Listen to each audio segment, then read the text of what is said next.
And welcome in everybody to our very first qualifier match in Split 2. 6 teams in each division already qualified. Now we are going to see who is picking up the rest. Yes, and taking a look at things, we're going to jump straight to Division 3, looking at Swiss bracket. Our first match in round 1B 1.1 is the University of Michigan versus Bentley Sea Strikers. Now, both these teams did play in Split 1. Taking a quick look at their results, the University of Michigan just barely missing the mark at the 12th ranked team in that Split 1. Bentley Sea Strikers also missing the mark at being placed in 22nd. So both teams now fighting for a second chance here in this second split to qualify this go around. And with that second chance just barely missing out, they have got to be stoked to get their first points on the board today. And it looks like they're going to be starting that fight in pools here on the first map of Clams Robo Ramen. What do you think about that? Yes, a lesser commonly played Clams match, at least from what I have seen, but brings a lot of interesting geometry in terms of the map structured out. You have the key points of that elbow positioning really always going to be contested between both sides and really crucial to hold in order to keep the attackers out. Now, of course, conversely, on the other side, you want to control your opponent's elbow. You want to keep up sustained pushes. That is just the theme and the nature of Clam Blitz. Yeah, exactly. I have to say, Robo Ramen is one of my favorite maps to look at when I'm actually trying to get a sense of how a team plays together, because there is this wonderful balance between controlling the choke and also using these different flanks, using that low ground to really get these new angles and either break a hold on that choke or start a hold, getting these new angles, new picks to try and move forward into the opponent's areas. For sure. And like you mentioned, this is the opportunity for these teams to kind of get their feet under them, really get some points to get the split going because, I mean, this is the very first game, very first round. You want to kick things off right. Maybe nerves are still there, but this could be really the building blocks for a great run that could really set your team up for future placements and set yourself up for that top 6 position that every team is going for. Yeah, exactly. And even though we do have that last chance qualifier at the very end, you don't want to leave it up to the last chance. So hopefully these teams can show us some of the best play that they can give us now. It is pools, so, maybe still warming up, but it'll be great to see. Great to get us started. Absolutely. Reminder, this is a play all 3, really just for seeding purposes. So you still want to try your best, even if you're down 2-0 in the set. You really want every game, every point. It's going to matter in the long run because tiebreakers still do matter a lot. It could be the difference between qualifying or not, maybe getting those little bit more points or not. So now just waiting for both these teams to just ready up, get their final weapons adjusted, and I can't wait to see what we'll have in store for us as we take a first look at both these sides, really being able to see kind of the identity of what they play with. Yeah, it looks here we've got, for the University of Michigan, we have Whoops Daisy, kind of a charger player. Looks like they're bouncing back and forth between Blue Pencil and Bamboo. Diego on a number of weapons, the Nautilus, some support shooters with the Shot, the Forge, the Zap. Okla Shen here on the Booyah Sword. That's an interesting one. We don't really see that one too often. Yeah, Booyah Bomb, a very strong special for that control. Like I mentioned earlier, getting control of that elbow positioning, Booyah Bomb is one of those specials that forces the other team out of those hard to contest positions and really allows your team to move up in synergy. So that's what I'm really aiming to see. I'm aiming to look and see the teamwork between both these sides to just move up in unison, because a team that plays at a fast pace and in unison, like a machine like clockwork, is always going to have the advantage. Yeah, speaking of aggression, super cool on the V Brush, the V Carbon, V Dually, potentially looking at some real aggro potential there. But I really don't want to discount some of these interesting choices. The V Dynamo under Warpy, I hope we get to see that. That would be wonderful. But not to put all the attention on University of Michigan. Looking over at Bentley Sea Strikers here. Oh, never mind. We don't get the chance going straight into the match here. Let's see what we got. It's there. There it is, you were just mentioning it. The V Dynamo, a weapon not typically seen in a lot of modes, very nichely used, and I find it fascinating it being used in Clan Blitz, typically associated with being a very fast-paced, fast-fighting game mode, which is heavily contrasted by what Dynamo's strengths are. Yeah, exactly. I'm actually kind of very interested in this comp here because we have some of that area of effect shift damage from the Dynamo. We've got the burst bomb potential from the Splash and the S-Blast there. I wonder if we're looking at more of a sort of slower poke comp. It does seem to be the case with that V Dynamo having that cooler, not being able to actually get it out in time for their teammates to really get advantage of it, as although University of Michigan were able to get a 2-down situation to begin with, the Bentley Sea Strikers have been able to get back into position and contest that, again, that elbow position. That bomb, though, could be deadly, and it finds 3, completely shutting down the push and the hold for University of Michigan, and now the complete map is under control of Bentley Sea Strikers. The entirety of this match's table has been turned. Yeah, I mean, we were just talking about it earlier. Controlling that choke is the main thing you want to do on this map, and bombs are a great way to do it. But these missiles coming out, countered by the strikes, gonna stall out that push as we continue fighting over mid here. Yeah, super cool. Putting out that crab on this tricky-to-reach position on that right little elevation, but 3 players of the University of Michigan go down, and that is the 4th there. Delayed wipeout now with Bentley Sea Strikers pushed up pretty much to the goal of Michigan. Here comes the first score, and will there be any more follow-up? A couple more clans will make their way in, but none much more as GXS, excuse me, moving in with the hammer, trying to get some picks. We'll find 2, but the basket will close. Yeah, I mean, that was some excellent play by Warpy on the S-Blast there, able to just get into that slightly further forward position and use that AoE kill power of the blaster to put down 2 people, really kill the momentum on that push, and keep the score to a minimum. Strip strikes will not be able to be used by University of Michigan, as you saw that bucket player went down. Still strong control for the Bentley Sea Strikers in mid. You have Ava on this zap trying to build up another cooler. Cooler is the lifeline and the blood of the heartbeat of many teams, and you see Melon on the other side for the University of Michigan with that Dynamo roller, trying to build another ball, just trying to get some ammunition for University of Michigan to move forward, and we see a Booyah Bomb being placed in as well, so Michigan knocking at the doorstep to answer against what seemingly looks like a very strong Bentley Sea Strikers push. But that Reef Slider is going to help secure 3 different kills with all of that giant AoE explosion damage, and that, again, we're just seeing these big explosions in the choke really stalling out these pushes. I'm waiting to see which of these teams is maybe going to stagger these specials a little bit better than the other and really break that choke for the second time.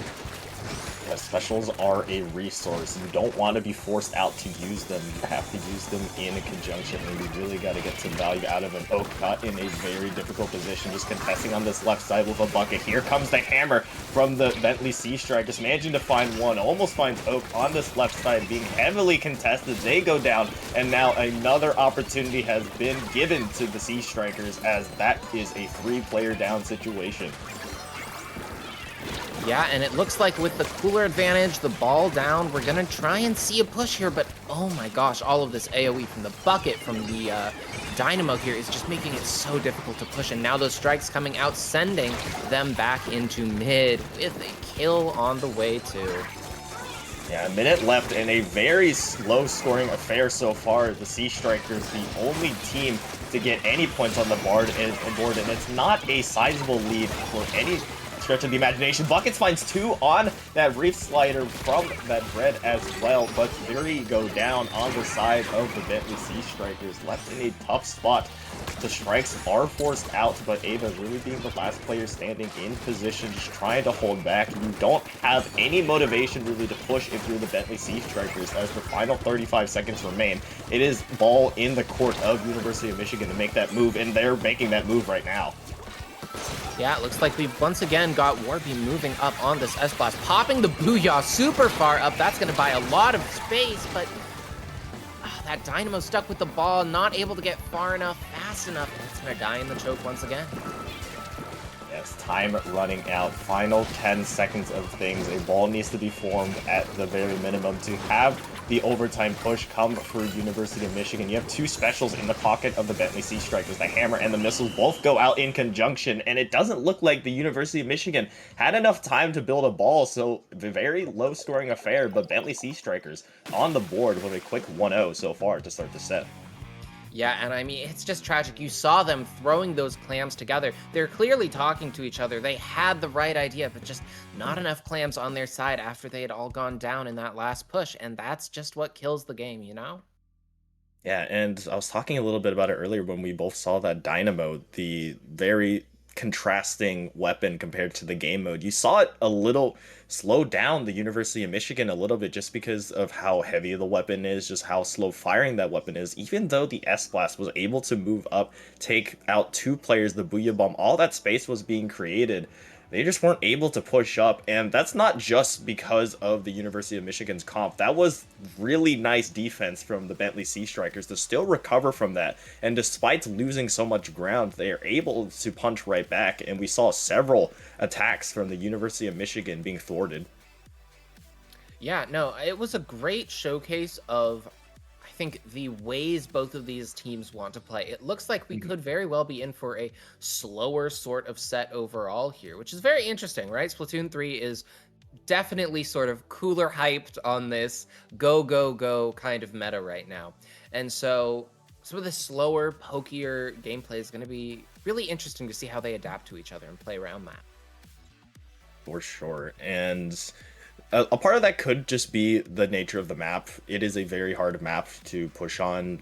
Aforementioned, really only one way to go, and if you don't have a situation where you cause a 2-3 player down, or you have basically multiple specials being popped, it's difficult to really break through, and we saw a lot of that skirmishy, more fighting style that Clan Blitz is more known for, where you have a lot of individual 1v1 fights happening. I'm sure that would change, however, though, you still have a very chokeholdy map coming up for you. It is going to be Museum on Rain next, just given the nature of this map. Yet again, another map where there's really only one main way to go, which that being the ramp. But there are lesser roads to take if you want to get a little bit crafty with things.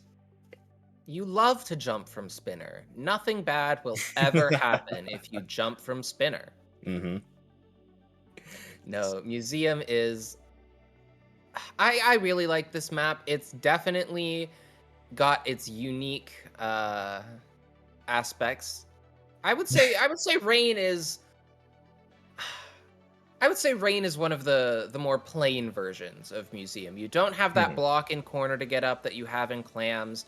You're still trying to push forward. Really, these checkpoints forcing you to that left side of Spinner for the objective. It's really kind of just one path, as you were saying. So we'll have to see again how these teams respond. I think it's a little bit less strict of a choke compared to Ramen. Yes, there's a lot more spots to really poke with, like you mentioned. Although the spinner is a very dangerous jump to make, it is still possible if you're able to force some players down, as well as a longer range weapon kind of poking from there. And speaking of long range weapon, we see a Hydra being pulled out by the Bentley Sea Strikers. Yeah, not only that Dynamo going to be traded in for a blue pencil on the side of University of Michigan over here. And yeah, I'm not mistaken. Bentley Sea Strikers has opted for a coolerless comp this time. Yes, you're going to have that Hydra very heavy defensive position to really hold forth, just waiting for anybody to dare challenge them. And you see Warpy trying to challenge them from down below, but Sleepy there quickly with the response on that Frozen Probe. You have a Crab available as that first special kind of online for the University of Michigan to make some moves here. But so far, just scrimmages between both sides, not really major ground being gained. But of course, as soon as I say that, Bentley Sea Strikers finds 3. Yeah, but that crab up top on the Museum Grate is brutal, and it is going to force them to lay that push and just kind of keep them on the other side of mid. And I think that's one of the main dynamics we're going to see in this match. On the side of Bentley, we have the Bubble, we have some of this longer range, mid-range weapons with the Wiper, with the Frozen, with the Dreadringer. Oh, a jump? Hey, nothing bad ever happens, you know? You appreciate the attempt, but of course, when you're fighting a pencil on the other side, it is a difficult task to do. Both sides having that backline support just really difficult to push into without any specials, and it's gonna be a very intriguing matchup to kind of look at how both teams are gonna approach that, how they're gonna force these backline players into uncomfortable positions. You see Whoopsie Daisy already on this mid spinner, taking a more aggressive position to try to help their team out on the opponent's spinner. Warpy, you saw how aggressive they can be in that previous game, leading the way, but here comes the hammer from the Sea Strikers, finding two. What a throw. Yeah, that was kind of one of the things I was trying to get at before we saw that wonderful jump. The Hydra and the lack of cooler really makes this a much slower comp compared to this blue pen comp. And I mean, I say that, but they're getting these attempts at the choke pretty consistently. We're going to have to see if they eventually manage to find one breaking through. And they do! Right on cue, right there, catching Warpy in the Booyah Bomb, unable to contest that jump. The first barrier is broken, and now a lot of opportunities have been opened for the Sea Strikers. Now, being missiled as well, the University of Michigan being caught in a very weird spot with 3 players down, Buckets moving forward, the hammer leading the way as well. Here comes the score, 2 players go down yet again. We could see a quick knockout here if Ava's able to move up, but the hammer's there as well to continue the stagger situation for the University of Michigan, but luckily Warpy is there to contest the rest of the players out and stop the knockout. But what a push it was from the Bentley Sea Strikers. Yeah, and that staggering of the specials was absolutely gorgeous. We had that first missiles to just really clear out the plat, followed by that Reef Slider secondary explosion that partnered with the Rainmaker explosion, really clears the way, and then in that 3-down situation, you say, still, no, you're not going to be getting in because we've got this hammer coming for you as well. And that just really put them in a position where they couldn't fight back. Beautiful resource management, like you mentioned. Buckets coming in again with another Reef Slider to try to contest this ramp. They are taken out by Warpy, who is traded by Sleepy. You have a 2v3 situation. Still, pressure is on University of Michigan, and of course, it is going to be a tall task to come back from this early deficit, especially since you haven't gotten that checkpoint yet. You have Ava on this right side, holding this Rainmaker. No real reason to push it up, just waiting out and buying out this time, and just heads up play from them, being very smart to not take any unnecessary risks. Yeah, and time is of the essence. A minute on the clock, and still we have not broken the check on the other side, so it's going to be a really difficult ask. Not impossible by any means. Museum can swing, but it's going to be hard, and we're going to see their first attempt at the choke here with that Booyah and the strikes coming out, able to secure it. Yes, 2 players down on the side of the Bentley Sea Strikers as well, so if there's any opportunity to go, it is now, especially having that crab on the spinner position. You don't want to go too fast, however, because losing the Rainmaker here is going to cause a very contested tug of war. 28 seconds left, missiles being tossed by the other side, 2 players down on the side of the University of Michigan. Whoopsie Daisy left in a very tough spot with specials and enemy players around them. They are taken out, 15 seconds left. It does look like the Bentley Sea Strikers, barring some miracle, are going to take this one. 10 seconds left. University of Michigan trying anything they can do to move up this right side ramp, but as time is ticking down, it does look like the Bentley Sea Strikers will get the second game on the board and take this set 2-0. Yeah, and I really want to draw attention to something in that defense on the side of Bentley. The bubble use from the Hydra. Not the flashiest special, but as we saw there, that crab on the opposing grates from the University of Michigan was barreling down that final choke the Rainmaker needed to run through, and it was the bubble from the Hydra that gave Bentley the space to breathe, to take their time, to build that final hammer that was really able to break the stalemate and end that push. And you highlighted it a little bit there on Bentley Sea Strikers push. Just the special usage from them was absolutely just perfection in moments. You mentioned the back-to-back-to-back specials, constantly applying that pressure, and then yet again, like you mentioned there, the Hydra using the special to counteract an aggression special. That Hydra staying alive allowed Bentley to recuperate, recover, and more importantly, buy themselves time to have their teammates respawn in and then force the counterattack. And we saw it pretty much play out in perfect unison there for the Bentley Sea Strikers. University of Michigan unfortunately just wasn't able to get a second effort after they were initially thwarted into that two-player down situation. So they do lose the set, but it is playoff 3 reminder, so we still have another game to take a look at. And as you said earlier, every game counts. So hopefully you're not thrown in the towel yet. Still got some fighting spirit, not just for this set, but for the rest of the tournament. It's a long haul to the end. Yes, and a classic zones map will be awaiting us. Mahi zones. Now, at least from what I have seen, and at least my opinion, it is a very, very tough map to play, just given the very punishing nature it has for teams that are retaking. You are dropping into shark-infested waters. You are dropping down into enemy ink, so it is going to be really tough to push without, like for mentioned, those specials that we've seen Bentley Sea Strikers just kind of have the margin over University of Michigan. Yeah, Mahi, I think specials, bombs, and long range is kind of, when you're on defense, what you're looking for. You want these bombs and specials to be able to clear this area underneath your snipe, underneath your ledge, where people, those blasters, those buckets, those rollers just love to sit there and wait and wait and wait, and then boom, you're dead. And it's awful. But the only way that you can really crossfire them is with a long range weapon sitting on the islands on your side, able to get that 90-degree angle and force them out.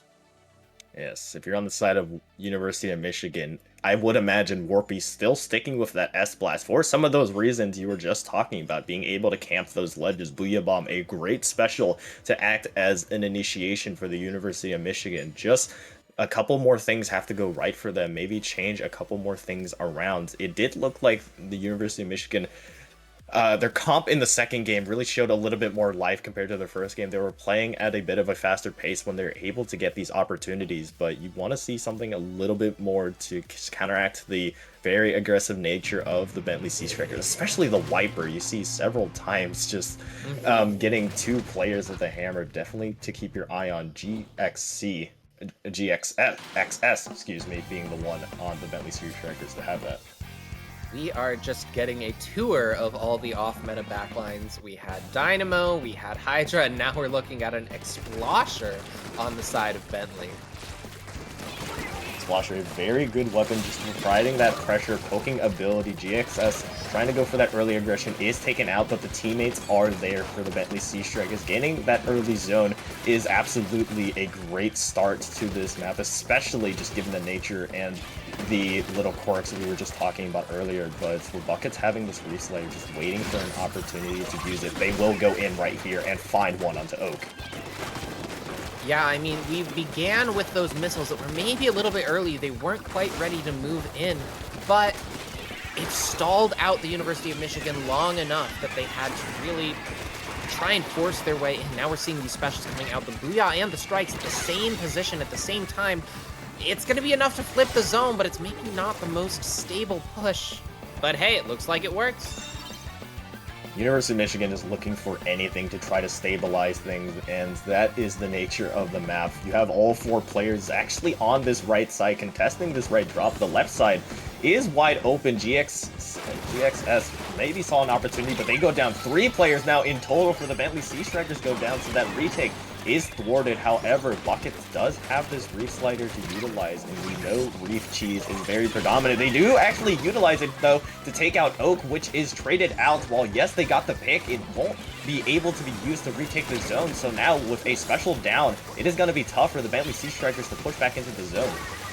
Yeah, Bentley may be going to come to regret that usage of the Reef Slider. It got them a pick, but was immediately punished, and he lost the lead because of that. They weren't able to cap the zone fast enough. So now it's just going to come down to, now that they've won this fight, can they keep the hold long enough to get that lead back and potentially even knock out and seal this set 3-0 in their favor?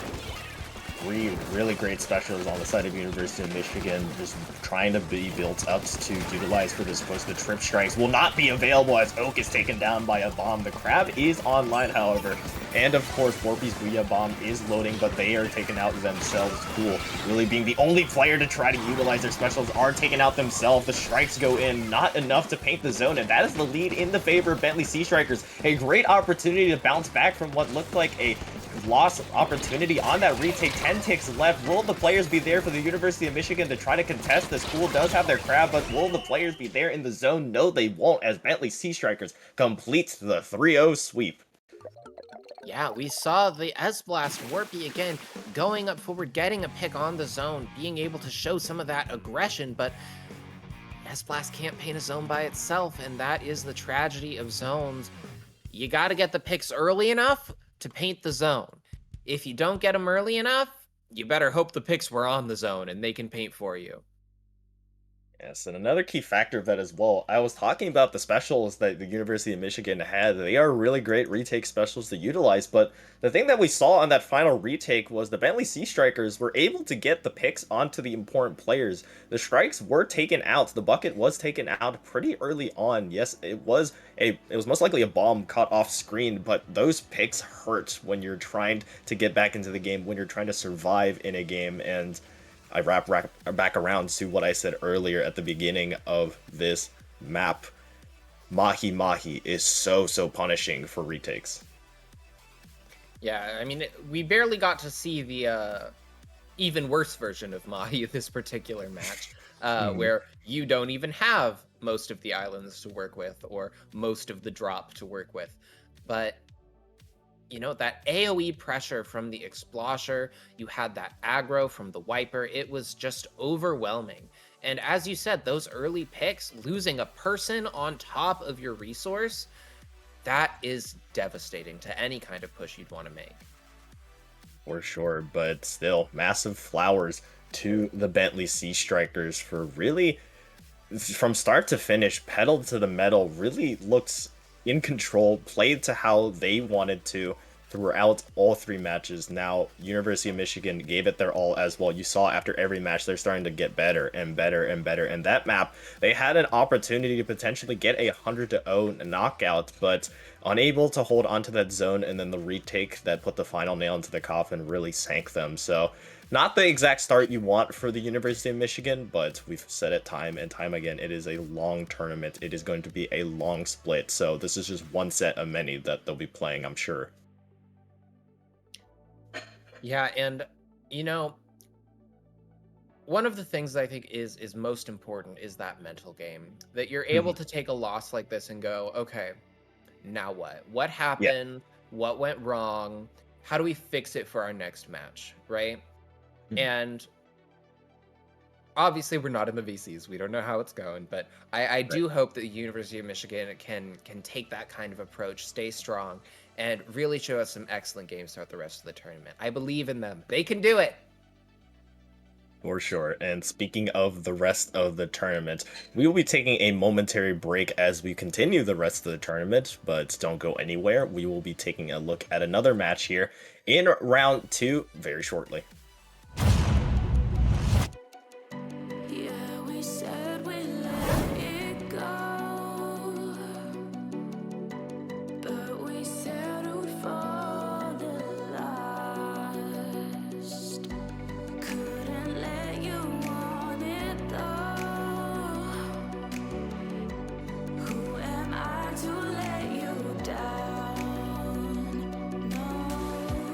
Who am I to let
inside lane, missing exits, glued to the pavement. Between the lines, I'll keep my gaze straight ahead as the last stop flies by.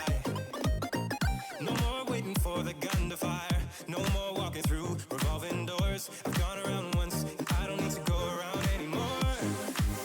Break away, forget your sober case. Stop dwelling on empty words, stop stalling in the doorway, and cancel the cruise control. Switch it in the manual, don't you wanna feel right?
we said we let it go,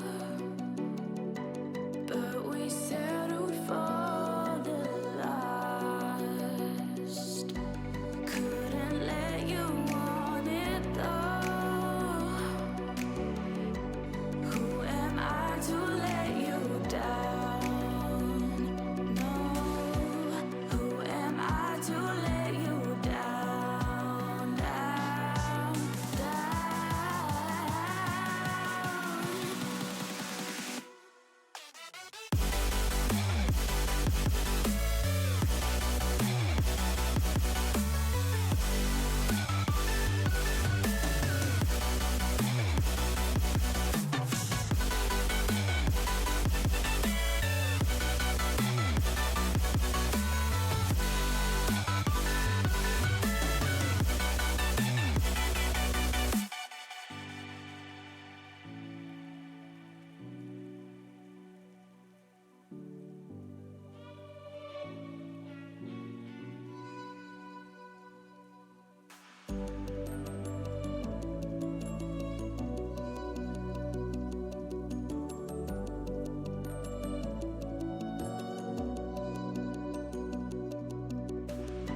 If you let me walk away, maybe then we'd lose it all. No.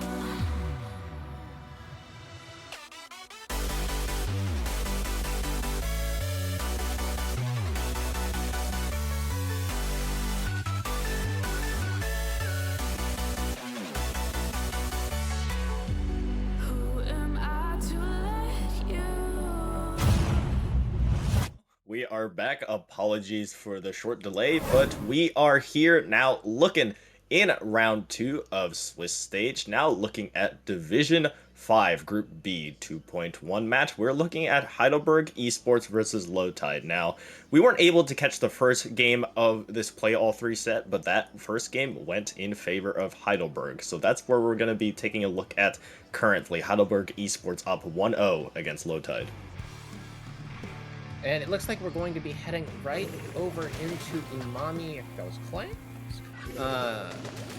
with Yes, our Clams. 2 teams here. And this is a little interesting. We got some splatlings all around. 3 splatlings in the lobby. Yes, very interesting to see from Heidelberg. Nope.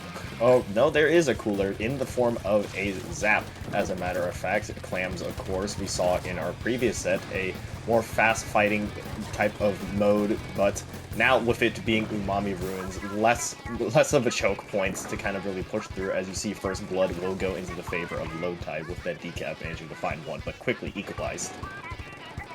Yeah, you can see here a little bit of difference in these positionings. Heidelberg really spreading out over the entire map while Low Tide was backing up into the choke.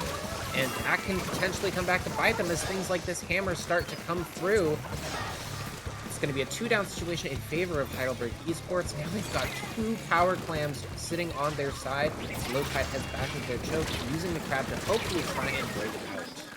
And you see how fast that crab just got shredded on the side of Low Tide. No chance to stay alive. You have the decavs trying to do anything they can for the side of Low Tide. They aren't quite able to find the picks they need. And yet again, you have Heidelberg still with this dominant control in mid, just building up the ammunition, just waiting for an opportunity to strike, and it could be now with 21 clams to their name and a Booyah Bomb going out. This is where we could see the first score go, and there it is right there, the barrier being broke, the wipeouts to add salt to the wound, as well as here come the clams. Yeah, gonna get us all the way down to 35 and possibly still counting. That's about as good of a push as you can ask for it, Clams. The only thing better is to knock out all the way. Always tough to do. A bomb will find that edit. Cooler delayed now for Low Tide as well, who seemingly are just trying anything in their power to just get back into mid. Heidelberg has pretty much made that their nesting grounds. Yet another ball has been formed, and here comes the Booyah Bomb yet again, threatening another push. No real pressure for them to make a move, but now just trying to add more points and extend this lead, as with a 3-player down situation, they could find another score as Bobby J will find that basket. Yeah, the basket gets found, but doesn't look like we're actually going to break the penalty. So really all we've achieved is giving Low Tide another power playing domain here. Yes, you don't want to get too aggressive.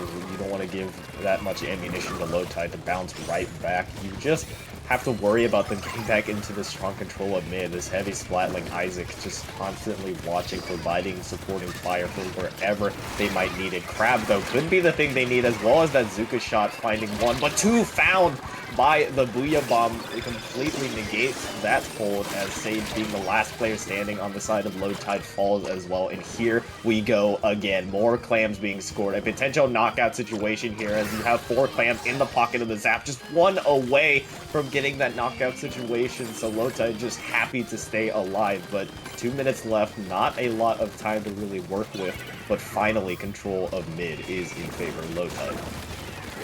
Just frames off from getting that final clam in. Now Low Tide finally seeing mid for the second time this match. Getting a pick as well, but the Riker's going to be, the Decap's going to be traded back, and Dooley's going down as well. It's getting scrappy here.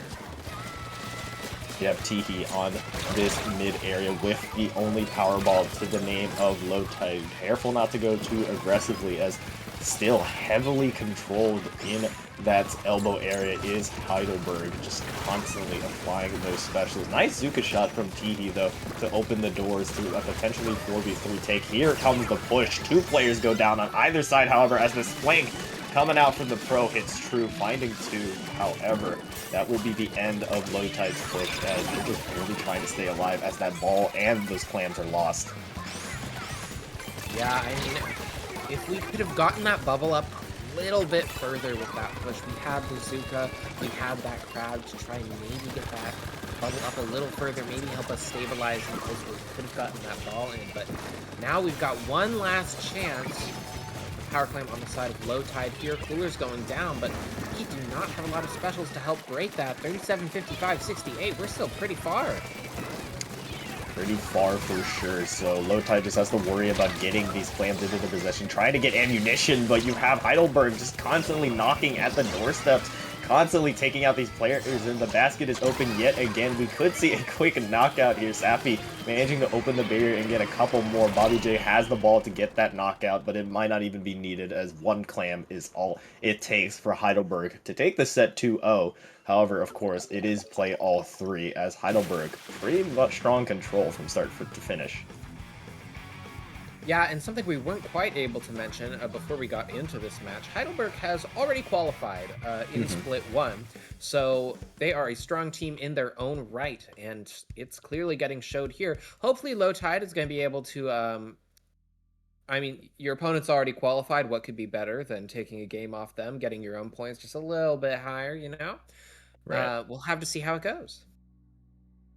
Yes, of course, and with it being Division 5, this particular group, as well as a couple other groups as well, all teams will make that bracket, so even if you don't do too great in groups, you can always bounce back in brackets where it will really matter, where those points will start adding up here, but it is always going to be needed to really get in these strong games, just to really get your feet from under you. So Low Tide still looking for that first win as we move to game 3, which will be Rainmaker Scorch Gorge. Wow, okay, so Rainmaker Scorch Gorge, we are looking at a much more open choke compared to Umami. Just generally a lot more space to move around. You can potentially take it off grates, but I mean, we talked about it earlier on Museum Rainmaker. Nothing bad ever happens if you take that second Rainmaker path. There's a reason there's 2, right?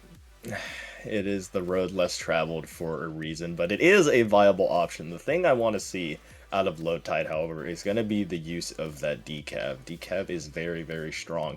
There are a lot of maps where the elbow positions are kind of the focal point of this, and Scorch Gorge is one of those maps where it reigns true near that first checkpoint, near that first choke point. There are a lot of spots the defending team can really position themselves from, so getting in a bubble or a frontline presence like that could be the key to what Low Tide needs to finally get some momentum. But we're going to have to, if you're Low Tide, worry about that heavy splatling as well. Standing up there on that massed area of Scorched Gorge, just raining down bullets, or even just standing off to the side on top of that ramp and controlling that entire open space in front of the choke. How are you going to break that? How are you going to get in? That is the tricky question. And I mean, it plays in reverse as well. You got to get to mid as well if you're on defense. Yes, now taking a look at the compositions from both sides, still pretty similar for low tide.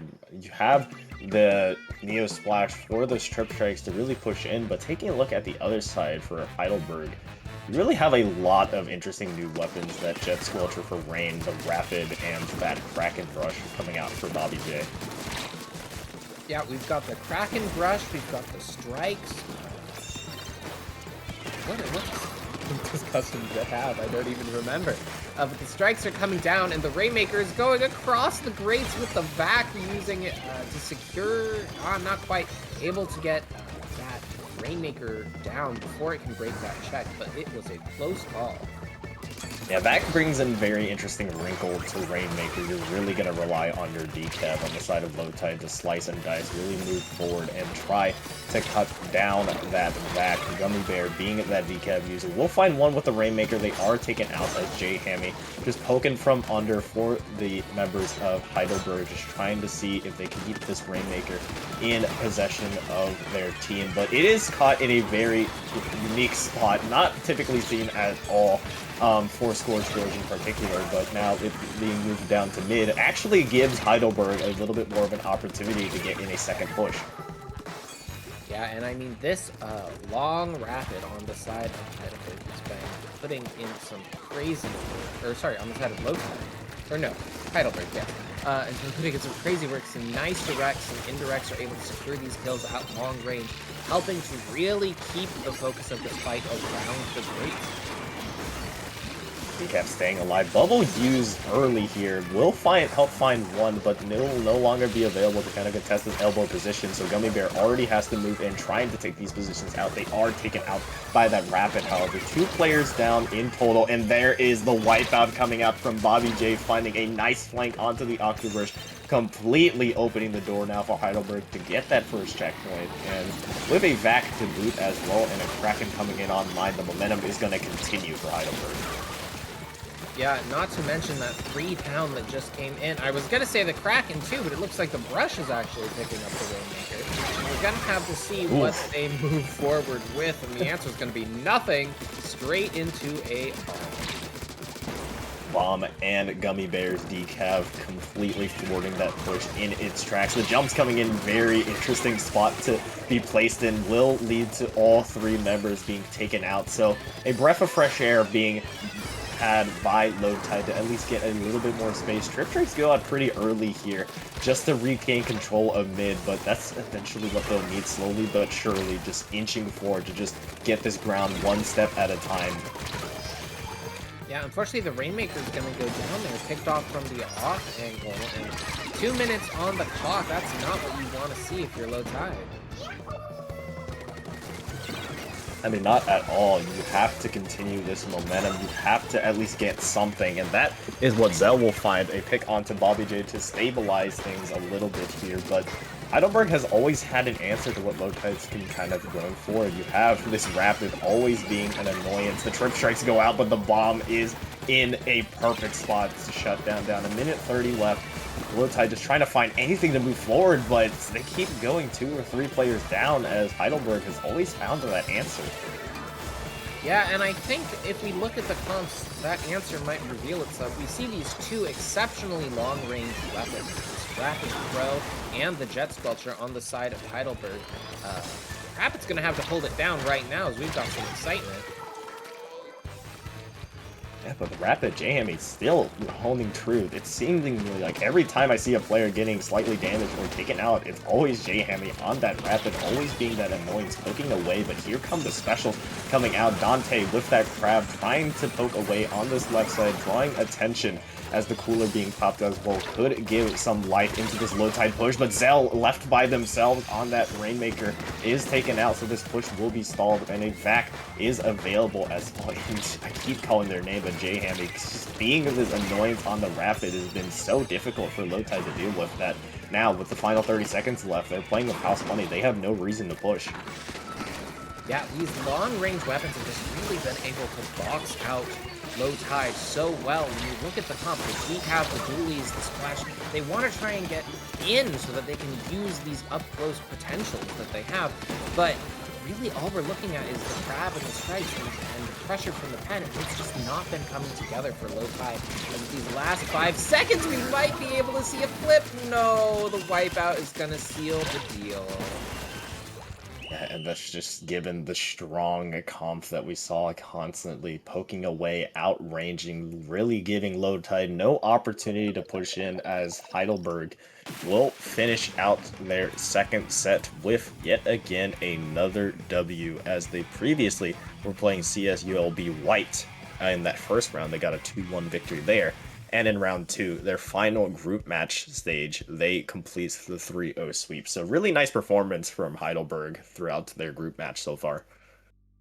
Yeah, as I hope we would expect from a team that has already in Split 1 given us an amazing performance, secured their qualifier spot, and is now just, I guess, trying to ruin some people's brackets. I don't know. Honestly, maybe just playing for bragging rights, maybe playing for the love of the game, or just trying to get a little bit extra practice from under them. Who knows? But yeah, the dominant performance from start to finish. GG's to both sides. And yeah, that was just pretty much how Heidelberg wanted that to play, thick and thin. They found their winning formula, and they will most likely use that in the finals and kind of use that to continue that momentum. But we will now take, yet again, another quick momentary break. We already have our match in store for us coming up in round 3 here shortly, but that will come in a few moments, so don't go anywhere. CCA Circuit Qualifier number 4. We'll be right back.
said we let it go, but we settled for the last. Couldn't let you want it though. Who am I to let you down? No. Who am I to let you down, down, down?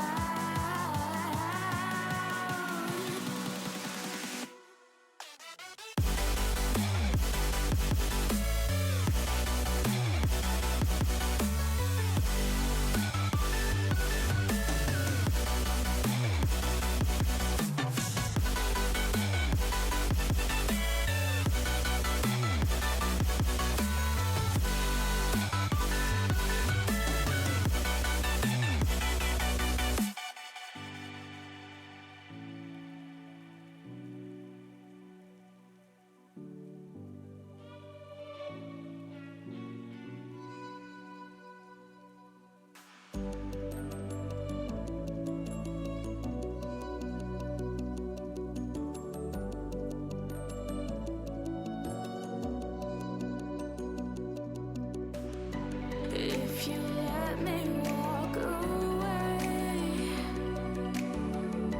maybe then we'd lose it all. No.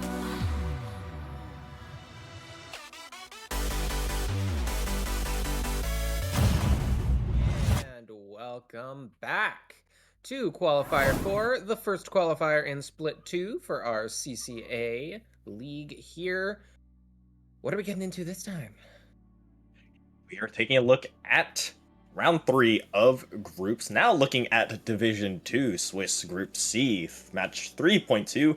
We're looking at the UTK Feeders versus SHSU Orange. Now, first things first, I want to get this out of the way. I love that team icon from UTK Feeders. It is awesome. I know you probably won't be able to see it. Now actually you will right there. It is amazing. That is all. Yeah, and just to take a look over at these rosters here, we've got Space Dumpster over on a number of different dualies, as well as a V-Flux. We've got Nato DS on the Flingza, Wiper, V-Shot, Leader, got all sorts of stuff going on here. Spect on the T-Tech, Explo, Sploosh, Booyah Sword. Again, we saw potential for that earlier. And yep, Ever Mysterious, no weapons listed. Yes, and taking a look at SHSU, Sam Houston on the other side. I'm interestingly seeing a bow player as well. A bow we haven't really seen much of, but always interesting to see. And another interesting weapon is Chris Angel's GooTuber. So if those weapons are brought out, I mean, hey, I always love these new niche weapons. I love embracing chaos. So we'll just have to see what is in store for us. But speaking of which, of course, play all three. Looking at our game 1, we will start on Splat Zone's Mako Mart. Splat Zone's Mako, a wonderful match to really get a look at how these teams can formulate their pushes to really target the key areas of control on a map. Do they understand how to use and barter their specials and their man advantages to take control of these two stacks, which are really the way we navigate the zone in this map? If you can't even get control of one of the stacks, you're probably not going to see the zone again. Yes, the two pillars, the high grounds of Mako Marts really, like you mentioned, need to be emphasized by both sides to hold that control, and it's definitely something that both teams are going to invest heavy resources, whether it be players, specials, and overall just everything to control. But switching gears and taking a look at how both these sides, oh, never mind, we'll get to that later as we're already jumping into things very interesting from the UTK Feeders. Kind of living up to their name, very aggressive weapons coming out from them with a Neo Sploosh and those Dapples, the Whale Dapples.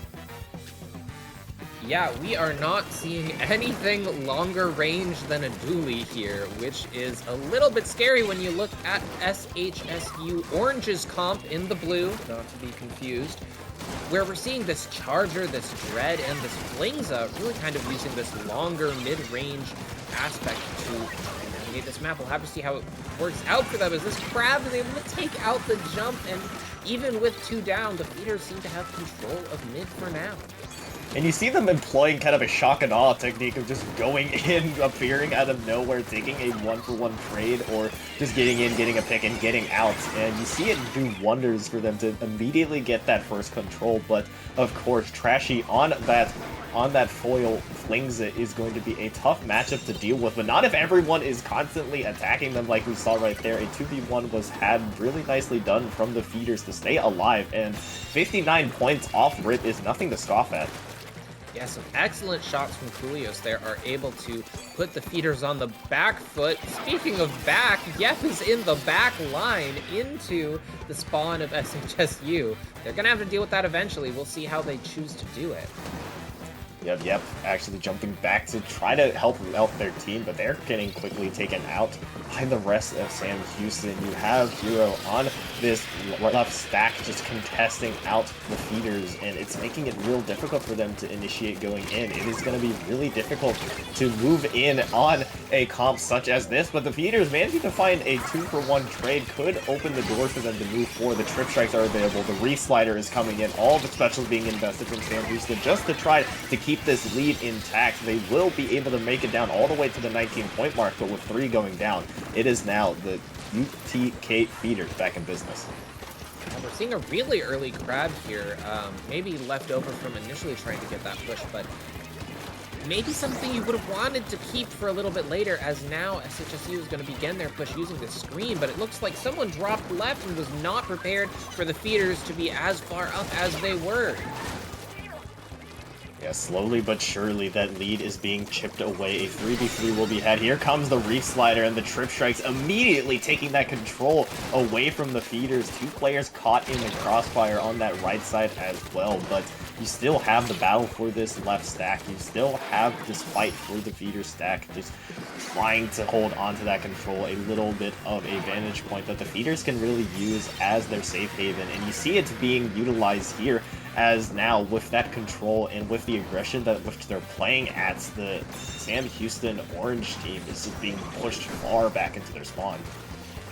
Yeah, and that Crab is helping to do it. The Reef Slider is going to trade the Crab, and the screen is coming out here, but it's just so difficult to get a bead on these nasty little rats running all around the map.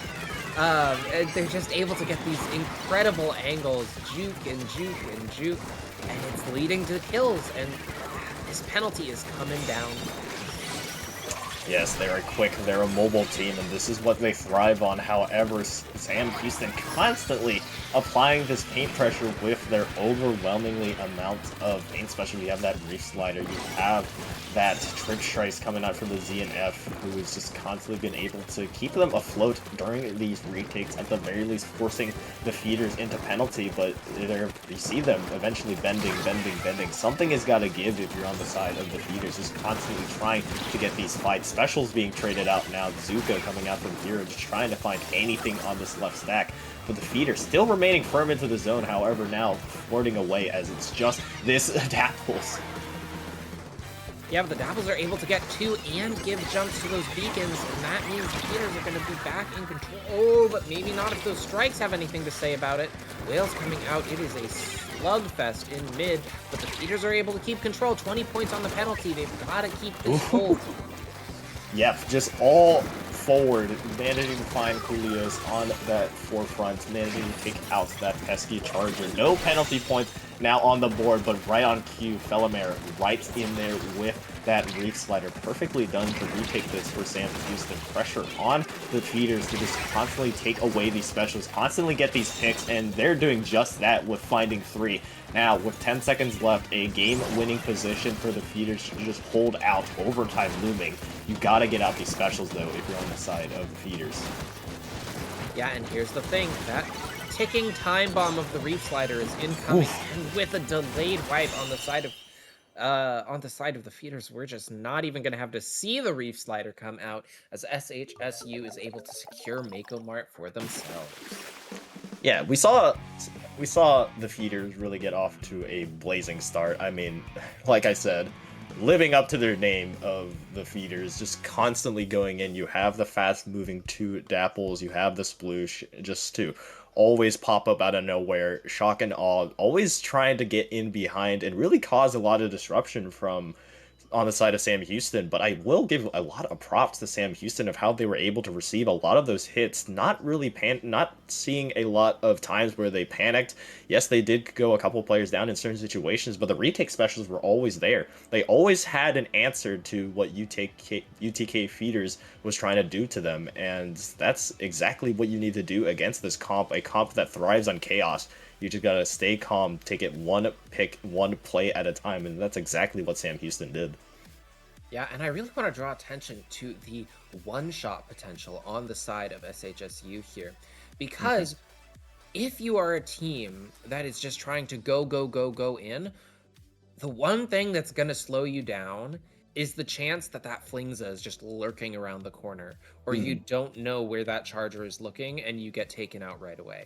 Right? When you're trying to play for these chip damages and these trades as you all go in and overwhelm together, having someone just evaporate is really going to take a lot of the wind out of your sails. It's going to make you maybe be a bit more cautious, maybe a bit more scared. I don't think feeders actually fell into that trap yet. They were still keeping their engines high, but they just weren't able to really wrap around and seal out that Dreadringer.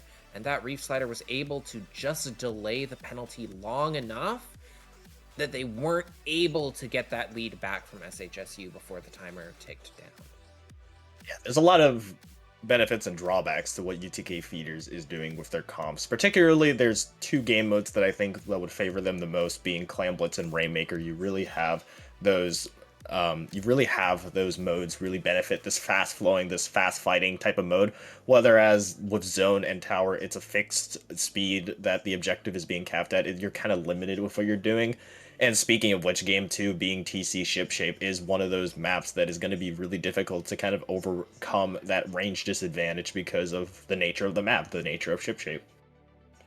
Yeah, and I didn't get the chance to talk about it quite yet, but really one of the tricky things about Mako is that to really get into their spawn, you either have to make that really awkward jump off the block on left, or you have to swing all the way around right side, which we did see the Dapples manage to get in through that way a couple times.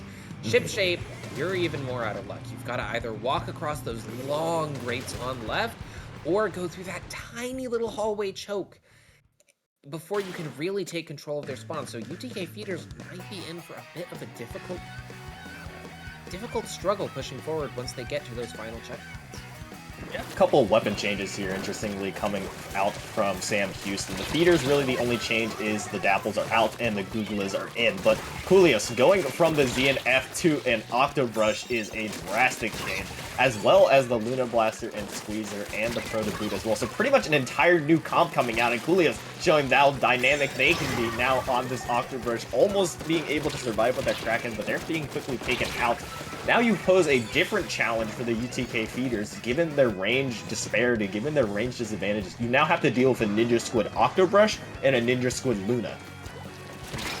And we talked about seeing that Luga change on the side of the feeders. Probably using that Booyah to try and really seal the deal with the tower here, right? But here's the question, if you're always feeding, how are you going to get that Booyah out? How are you going to get that Booyah charged? Yes, and you see Sam Houston has responded really nicely to this aggression that the feeders has had. Yes, they've lost a little bit more momentum, but Bellamere getting two on that mid control will allow Sam Houston to stabilize things. As you see the feeders just constantly trying to gain some space back. These one-for-one trades will not necessarily benefit them here because they need to be the ones to move in with aggression, and they finally will with the Crab and with the Booyah Bomb. Yeah, I mean, you couldn't have said it better if you tried. These one-to-one trades, I always like to say a trade favors the status quo. So whichever way the tower's moving, a trade's just going to keep it moving that way. And if you're on defense and you're trying to get the tower to go back the way it came, that's not necessarily what you're looking for. You've got to get a special down. You've got to get some nice, clean picks. And so the question is, how do you do that with all of these different angles and the different mobility that your team has? How do you communicate with each other to get that out? Because this 3-down situation is not looking great for feeders right now. Yes, no specials on the board, and you just lost your sploosh as well. You see the feeders is trying everything they can. They will find the trades, yes, but again, the players are not quite there. The feeders finally, though, will find some luck, find some wind in their sails, as with that 3-player down situation, it's just Felomir with that Booyah Bomb trying to contest out of that left side. Wind in the sail, speed moving in from the feeders. However, it's going to be a tough comeback to really go through. The first checkpoint, usually a given after getting a couple picks, winning a team fight, but that second checkpoint where Sam Houston has been able to get them to is oh so difficult, especially since they went 2 down there.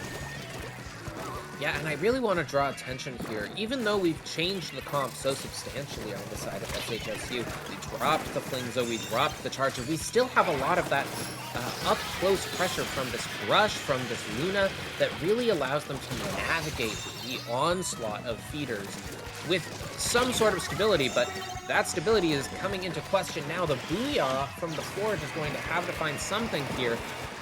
It's just going to buy them time to get back together. Let's see how it goes. Yes, a minute 45, well in our way into this match, under that halfway mark. Booyah Bomb and Crab kind of being the bread and butter in that signature combo that UTK Feeders is trying to utilize to force the Sam Houston Orange team back, as, yep, moving in with this aggression that exactly where you want them to be. You want them to cause this disruption, buying time for Sam Houston, or for the Feeders to move in, and that is a quick lead change there. They have been able to find themselves some momentum, some opportunity to take that one, but they will get wiped out. But I mean, you'll take that push any day, as from start to finish, that one looks very strong for the Feeders. Yeah, what a critical kill that we were able to witness there. Being able to break that tiny hallway choke, get a man advantage, keep the pressure going. Now all we have to see from Feeders is defense, and as we said earlier, they've got that Booyah, they just have to get it charged. 40 seconds on the clock. It is a matter of time and resources. Yes, you will have to pay attention now to the Feeders, the remaining ones. Even if they are 2 players down, they can pop out of nowhere like that one, but they go 4 down. That is a full wipeout. Hammer is available for this Luna Blaster as well. A quick lead change could be in the cards here. Yep, and Felomir will take a 1-for-1 trade. No one's quite yet on the tower. It's just Julio's on the tower. They're trying to fight against 3. They find 1. Can they find the second? No, they won't be able to. The lead just a 1-point difference away. The Feeders go 3 players down yet again. It is going to be a mad dash towards the end here. The jumps are coming in. Yep, yet again finding another pick. 5 seconds left. You need to get onto that tower soon. Felomir is so close to this Booyah Bomb. Finding 2 as well. Really nicely done to try to stay alive, but here comes overtime as the Sploosh managing to jump in a quick amount of time. So much happened there at the very end, and Feeders survive a monstrous comeback from Sam Houston, taking game 2 and making this a game 3 set. Yeah, I mean, if you're the Feeders, you've got to be popping off right now. That strength of your comp, the ability to just never stay dead, constantly have these jumps in, that is what saved them in those last moments. Constantly being able to get a jump onto the tower. Just put that tower in neutral, get the tower going backwards. That tiny little difference in points is saved because of how often they were able to slow it down, not with a special or not with a kill, but with their own bodies. And so many just wonderful mechanical plays there that just went back and forth, back and forth. You had Felomir getting 2 close to that Booyah Bomb, which is exactly where you want it to. And then I forgot who the Sploosh was. I believe it was SPEC, just managing to stay alive throughout that, because Felomir was in Booyah Bomb. There was only 1 player on the tower, and all they had to do was jump right on it, and that was GG's right there. So you take a Feeders taking a nice breath there after what was a very, very back and forth game in the final 20 seconds of things. This is why we love Splatoon competitive. It can change in a matter of moments. Things can change in a matter of moments. And now, this is exactly where you want to be for UTK Feeders in terms of game modes. You survived that game 2, and now you move to a game mode that could favor you a bit more, just given your fast fighting comp. It is Inkblot Clams. Yeah, if you are SHSU, probably a little bit shaken up after that close call, and now you are stuck on what might be one of the worst Clams maps that you would want to see right now. Inkblot, A lot of people like to come up that main ramp, but let us not forget you have the wall on left side. You can make a jump off of the side of the ramp, up to the block, up to the tree. You've got a rail on the far left side. There are so many angles of approach for UTK here, and they're probably going to know how to take all of them. So you've really got to lock down and pay attention to where is this push coming from and where can we not see right now, because that's where we've got to get eyes on the most. And given the nature of the comp that UTK Feeders is bringing out as well, we saw the Neosploosh in Game 1 and Game 2. Those beacons are going to be really annoying to deal with. You have to pay attention to them as well. Because given the clams, you can always just jump to that beacon, score in a basket from behind, and catch you by surprise. So let's see what they have in store for us. Sam Houston changing it up on us. Once again, a completely new comp with an edit at the backline. The two Slayers, the two Ninja Squid now being that Carbon and the Paintbrush, but pretty much the same on the UTK Feeders side from Game 1. Yeah, and again, I wanna call out, right, this Brush and this Carbon are able to put that high, fast kill speed pressure that you really need to combat some of these just run it down mid playstyles. So we're going to have to see how well they're able to navigate that as both the Brush and the Carbon go down, and Peterson popping a crab on left side. Yes, and here is the opportunity for the Feeders to move in. Cooler is active as well. If there's any time to feed, it is now. Whales going in, but 3 go down on that ramp side. All of the members of Sam Houston were ready for that push, and the curling bomb will find that cleanup onto the floor as well. So really nicely received from Sam Houston to at least stay alive. But of course, as the nature of the Feeders, you can't count them out, as Yep is right back there with the answer, giving the Feeders still good control of mid. Yeah, you see that kind of push denial and the response, the quick jumps back into these beacons, to each other, from the Cooler. You gotta ask yourself, who actually won that fight?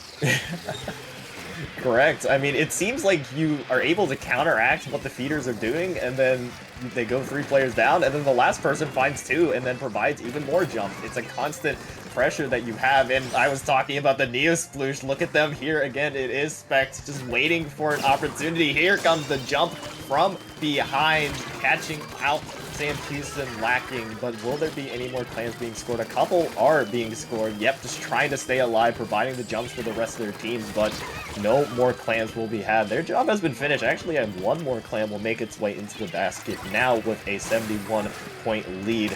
This is the chaotic nature of Feeders and how they love to play. I love it. Yeah, speaking of chaotic, we can see from that view there, the point sensor indicating 2 people from the Feeders are we're still in the spawn of SHSU. It is just a absolute, I don't even know how to describe it. I don't have the words. They are everywhere, and it is paranoia. For sure. And if you're on the side of Sam Houston, you gotta focus by taking back this control, limiting the opportunities like you mentioned, just trying to limit the opportunities for the Feeders to catch you by surprise. You have already, though, the edits and now the Carbon going down right there in the bats already. Feeders are already in the base of Sam Houston, causing out that disruption.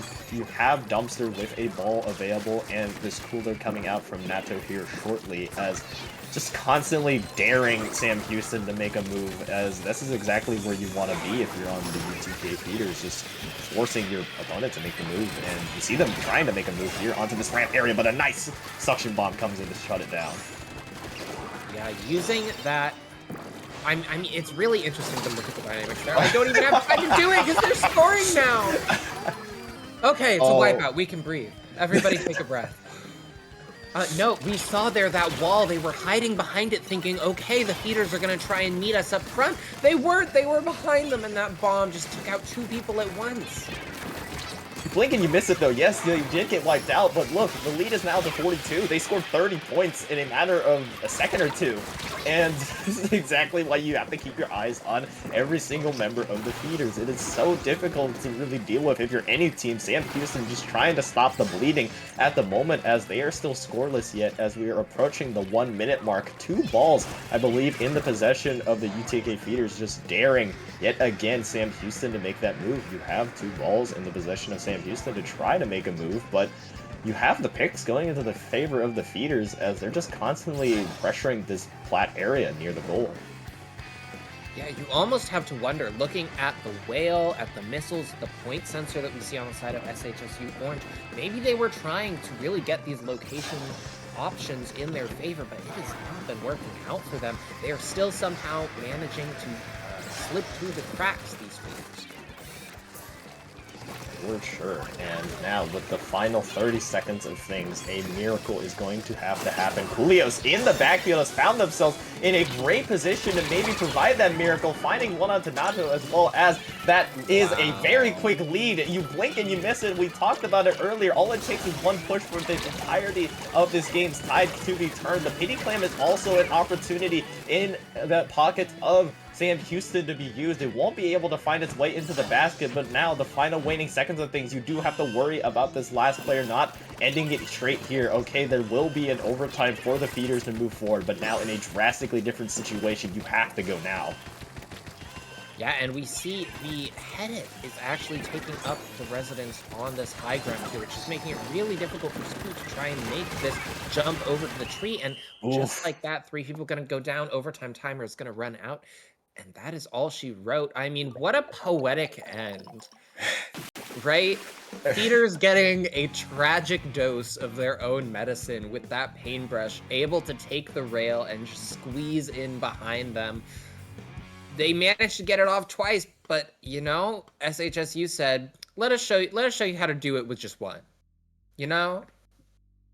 It's not about the quantity, but the quality there for Sam Houston's push. All it took was one push, like you mentioned, to get them back that lead. And this game 2 and game 3 back-to-back has been absolutely absurd from both these sides. Both sides just 1 or 2 picks away from potentially swinging things. Absolute even fights throughout, but all in all, Sam Houston prevailed, and massive props for them to bounce back from them. The paintbrush, Coolios managing to get in that bats area pretty much opened the doors for the rest of Sam Houston to follow suit, and we saw them just all in the correct positions, all on cue with each other, and finally stopping the roaring offense of the feeders. But still, massive props to the feeders because they played at such a fast pace.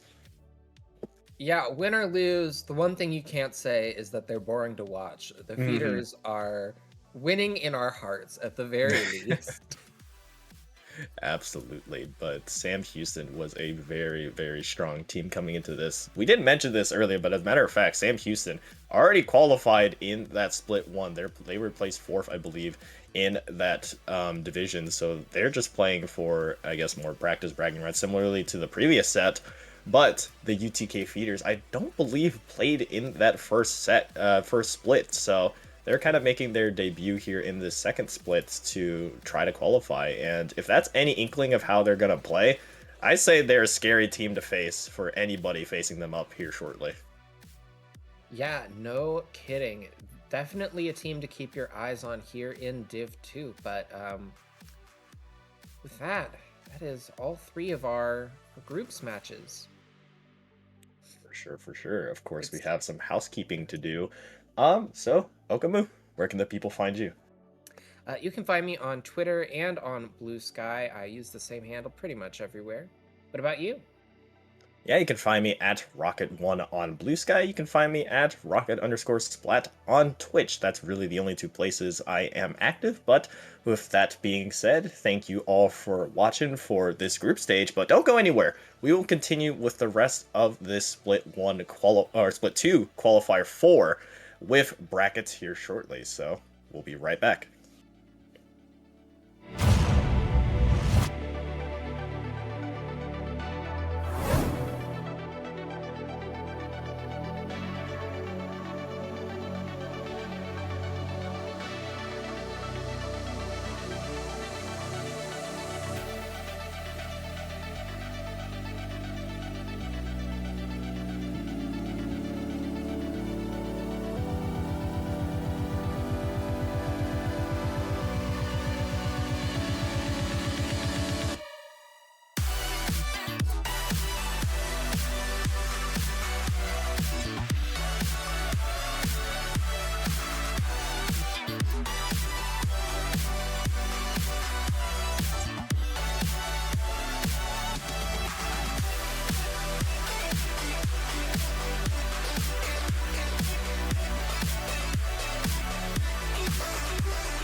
get ready for the next battle, ladies and gentlemen, Zaydevs and in between. My name is SPF Dark. We're coming at you live here at the CCA to bring you our Split 2 Qualifier number 4 action here today. Top Cup for Division 4. But of course, I'm joined by someone else here today.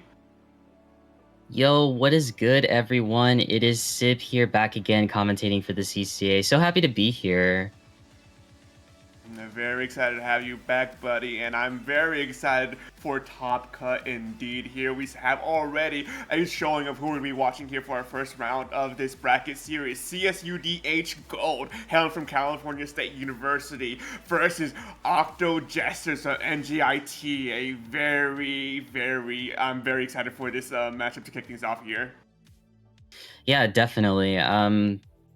From what I could tell, I'm not too familiar with the Octojesters, but I have been keeping an eye out on CSU Dominguez Hills Gold for quite some time now.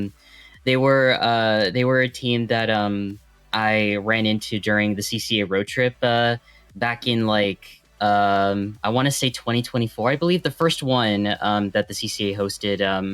And from what I could tell, there's been a lot of changes ever since it happened. So I'm very curious to see if we may be seeing some interesting comp changes and stuff like that. But do you know anything about the Octojesters? Not off the top of my head, no. Unfortunately, I do not have the luxury to sit here watching every team here at the CCA because we do have many teams here, but I still know for the fact that there's going to be a very good showing nonetheless, especially here to kick off this bracket series here in our Division 4 run. It's going to be heading off to first Rainmaker Manta Maria. A very interesting map of to start things off, to say the least, especially since now we're in a best of 3 versus the playoff 3, so every game counts here if you want to try and move forward.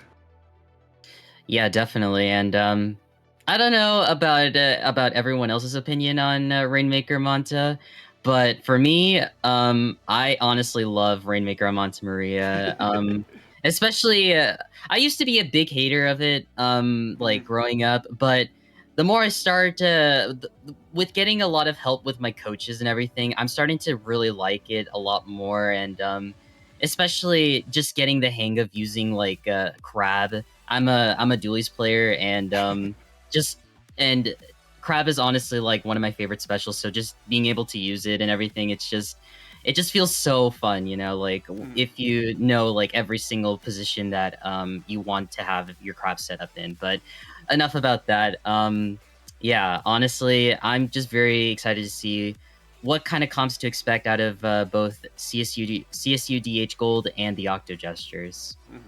Yeah, I mean, you mentioned Crab here, and it may be a bit of an awkward pick here, considering a lot of what people will typically like to run on such a narrow map like Manta Maria is that the fact that you're going to see stuff like Tri-Strikes or Booyah Bomb come out a lot, because you can really get a lot of bang for your buck with those types of specials, especially moving around those sharp corners with the left hand checkpoint on this map, to say the least. Tri-Strike there could be absolutely brutal if you time it right here. So I wouldn't be surprised if we see a Tri-Strike weapon, but also, the Tentacooler is definitely be a classic to be coming out through here. Maybe if some of these teams are feeling silly, we might even see Wavebreaker, because Wavebreaker can actually do a lot of damage if it's positioned properly. Yeah, I'm also might expect to see maybe an Ink Vac. I mean, that's been making a comeback in Rainmaker now. I've been seeing a lot of supports and backlines running a weapon with Ink Vac, and from what I could tell, I don't know. I'm hoping to see an Ink Vac coming in Rainmaker Manta. I'm also hoping to see a Jet. I think Jet is also a pretty good map for a pretty good special for Manta from what I've heard. So I don't know. There's just so much there's a whole variety of specials that you can use in this particular map mode. Yeah. No, it's definitely unique in the sense where you can really do a lot of different things on this map specifically compared to some of the other ones like Hagglefish Market or Undertow Spillway. You know, it's long, it's narrow. You really gotta use some of the natural cover to your advantage, but it's sort of hard to get like long sightline weapons. Like it might be hard for a pencil or an E-liter or most of the charges to actually get set up here. Or if you try to use something like an Inkzuka, you know, you really gotta make sure you're properly lobbing your shots over this terrain in order to get value, because there's just so much just sort of walls and towers around scattered throughout this map. You know, you really gotta be mindful of that. But with that being said, here we're kicking things off here. No way! The Frozen, No but more way! importantly, the Dowser Dualies coming out. A weapon you don't see much on this side. As well from Octojesters, I'm very much eager looking at that Umbrella Hydra combo they have going on. Oh my god. You know, as someone who is a big supporter of Dowser Dually propaganda, I am in for it. I love the Dowser Dualies so much, especially with the buff that it got recently. But right now, we do see things starting to get a little bit neutral here. We did see the Dowser Dualies going a bit more aggressive here, but was immediately shut down by one of the members from the Octojesters. Things are definitely looking... Yeah, so far things are just looking pretty neutral for both these teams. Yeah, no, it's definitely a bit of a stalemate right now. Both these two teams are desperately trying to see who can get that first crucial pick on their side. Tentacoolers online from both sides, but we see KJ here looking to try and see the right moment to pop those 10 missiles. 10 missiles do come out. CSU Gold may have the opportunity here to maybe get a push going finally on their end, picking up the Rainmaker here in just a moment. We see the Hydra bunkered down behind that checkpoint here, popping the Booyah Bomb as well, as that Rainmaker is stolen away from CSU Gold's own hands, and now Octojesters held strong. I do want to also point out, though, that one of the members from the Octojesters is running the new Undercover Umbrella, the one with Killer Whale and Curling Bomb. Normally, you would see the other kits, since they definitely have some really good uses here. But honestly, I do see the Killer Whale Undercover working. But as of right now, here, things are still. We see the Octojesters really defending their base from not letting any of the members from DH Gold from pushing it. But as I say that, commentators cursed at its finest. DH Gold was able to get the first checkpoint.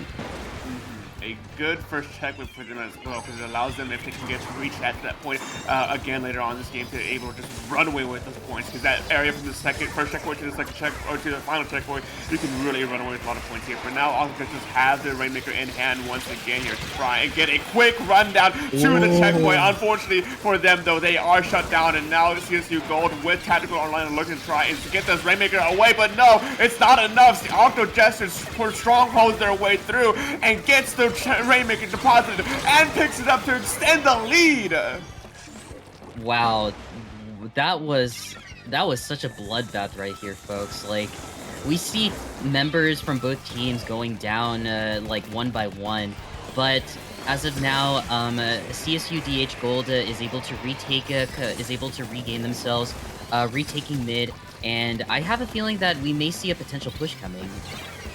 A potential push did swap the lead here, which is crucial for CSU Gold, but unfortunately they were stopped before the lead could be extended here. It is neck and neck right now with only 2 minutes remaining on this game here. Killer Whale was used from both ends to just scatter the remaining players from both sides, and now Rainmaker back in the position of Octojesters. They have the Tentacoolers to go on the offensive here, but somehow CSU Gold, one only player, was able to get there in the midst of the team and cause some chaos, scatter them about, and now they're looking to try and use that opportunity as the Rainmaker is dropped from Octojesters. Yeah, and from what I see, it looks like someone was able to get the Rainmaker, and yeah, like this does enable the members of CSUDH Gold to push up and stop again the Rainmaker from pushing in again. And I don't know, like we are seeing a potential push coming, but with all of these resources being thrown at them from the Octojesters, things are definitely looking a bit, I don't know. What do you think? definitely a bit dicey here. You know, you leave yourself vulnerable with using all your spells to just keep the Rainmaker in place. But I guess at the end of the day, it worked out in their favor as Octojesters is able to force the Rainmaker out of the hands of CSU Gold, and using Booyah Bomb as well to create some space. They are able to pick up the Rainmaker once again. And with 1 minute remaining here, there's probably only one additional time this Rainmaker can't be dropped for either side before this game is decided here. Choosing to go on the right hand path to get a quick lead taken away on their side. It's a huge swing on their end, and CSU Gold has to now scramble to pick up this Rainmaker once again and try and force a potential overtime victory here if they would play slow and steady. But no, they opt to drop it down. I don't think that was the right decision there. Yeah, I honestly disagree with the play there that one of the members from DH Gold did there. This does result in this would have probably put them in a pretty awkward position here. All they pretty much got to do is just really like try to regain themselves and try to take out the members from the Octojesters, but two members are going down on their end, and it is up to, and they already grabbed the Rainmaker, and unfortunately the Octojesters just immediately rushed in and taked out the Rainmaker, securing game number 1. That first game was a lot more back and forth than I probably would have anticipated. Both of these two teams knew what they wanted to do to try and get those breakaways to really steal the lead out from one another. And at the end, it was Octojesters who came out on top. And now here is a bit of an interesting question as to trying to figure out what you want to do next. Because like I mentioned beforehand, you're in a best of 3 versus a playoff 3. Now CSU Gold is down 1 game. They gotta make sure they could get this next game if they want to try and move on to the next into the bracket. And it's part of that trying to realize what you want to do is seeing exactly like what was failing against Octojesters. What were they doing against you to try and exploit you, and was able to run away with that lead. Yeah, certainly. Definitely. You gotta keep in mind all of these things that you gotta like work around with. From what I could tell, Octojesters have like such a great defense. Like they immediately just not let CSUDH Gold from pushing up, especially with the Hydra, the Undercover, and I forgot what the other weapons were, but it was mainly the Undercover and the Hydra that were such power horses in defense. Mm-hmm.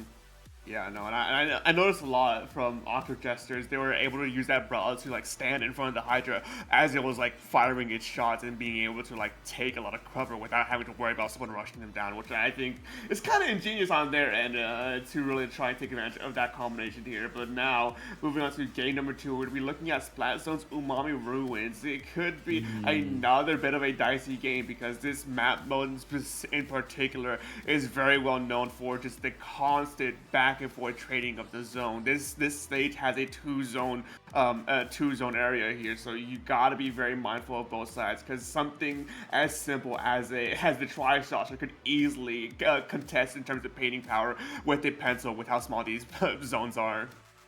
Yeah, Tri-Slasher will probably have a wonderful time, especially since there's like a lot of ledges for it to be able to take out the members from CSUDH Gold, and yeah, and I think from what I could tell, I might assume that there's going to be some bit of a comp change coming in from CSUDH Gold.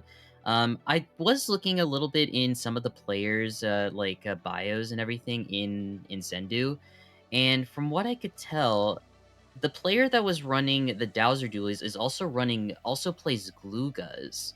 So I might suspect that we may see the Glugas being played in here, and if it does, this might actually work out for them, especially since the wall can easily protect you, and even with Booyah, it can also protect you just a little bit longer in predicaments where like there might be a couple of members just rushing into the Booyah. Mm-hmm. Yeah, Glugas with the one and the Booyah Bomb here can definitely be a decent pick depending on the playstyle that they want to try and run here. There really isn't too many long sight lines. I mean, yeah, you have the area in mid, but there's decent enough cover on this map that you don't really want to worry you don't really have to like you do have the proper tools to like try and fight against long deep backlines here. And now heading into this game, game number 2, match point for Octojesters. We're going to be seeing exactly what changes here. And I do want to point out there we have the NZAP coming out, we have a Splash-O-Matic coming out, and we have the Paintbrush coming out. That are new additions to this game here. Yeah, two new changes coming in from CSUDH Gold, and I think 2 new changes as well coming in from the Octojesters. But regardless, so far things are looking pretty neutral. 2 members going down on CSUDH Gold, and 1 member going down on the Octojesters here, and we see that the Octojesters seem to be having much more control here. And yeah, I was about to say though, we did see the CSUDH Gold trying to push up, but the Hydra was able to shut down one of the players. I believe it was the Dowser Duels. Good shutdown there to get things under control. Now Octojesters trying to run away with some points there, completely mowing down their opponents here, but with the rain there's going to cause a bit of distraction for Octojesters. Pull away a lot of pressure from the zone here, scatter them about, and even though there is trades coming out left and right, there is a wipeout in favor of CSU Gold, and now being able to properly set up, they can definitely take this lead here and look to try and re-engage against the Octojesters. Yeah, so from what we're seeing so far, we see that CSUDH Gold are throwing all of their resources at them, able to get 2 members down from the Octojesters, and that is another wipeout! Oh man, this is the dangerous part of this map, you know, this can be a bit of a lockout scenario here if you don't play your cards right. CSU Gold recognizing that and using their proper specials to keep them constantly staggered, constantly at a player disadvantage here. They're just absolutely running away with the points here. CSU Gold are dominating this session here, but finally Octo is able to break through at least for a little bit. Shortly here, CSU Gold just backing up, defending as best they can. They're playing the slow and steady game and constantly cycling through these specials, and they can eventually get a knockout scenario here if they can just hold on for a few more seconds. Octojesters know what's on deck here, that they want to try and take this game home, but no, it's not enough. Too much pressure from CSU Gold as they're able to shut them down. Wow. Okay.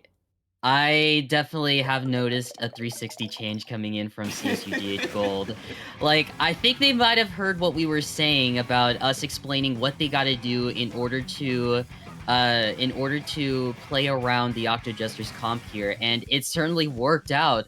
They were able to get 2 wipeouts and just completely locked out the Octojesters from not even capturing the zone. Like, they were just throwing so many of their resources at them, just slowing down, and as the timer just slowly ticks down, like, they really just really stood their ground though. Yeah, no, it was a beautifully coordinated attempt from CSU Gold to keep them at constantly at the advantage there. It's just rotating the specials properly, being able to get those picks and not necessarily overextending. I've seen a lot of players in a scenario like that, there will be like 1 or 2 of their Slayer players go up like right under their ledge trying to get those picks there. But sometimes you have to recognize that in order to keep your space, you have to give your opponents a little bit of space of their own, so you can then cut them off afterwards, let them move into your territory versus the other way around. And CSU Gold did just that, and now we're at 1-1. What was a close first game, moving into a very dominant second game. I'm very interested to see how this set's going to close out here as we move into game number 3 here at Tower Control Undertow Spillway. Yeah, Tower Control Undertow Spillway. Normally when we normally in map pools, we tend to see Undertow Buffer Rainmaker, but I don't know. I feel like Tower Control Undertow Spillway just is such an underrated like map mode in my opinion. Like, it may be snowbally at times, but there's like a lot of there's a lot of interesting things that you can do in this particular map mode, and but aside from that though, do you think we may see some comp changes going in from both of these teams?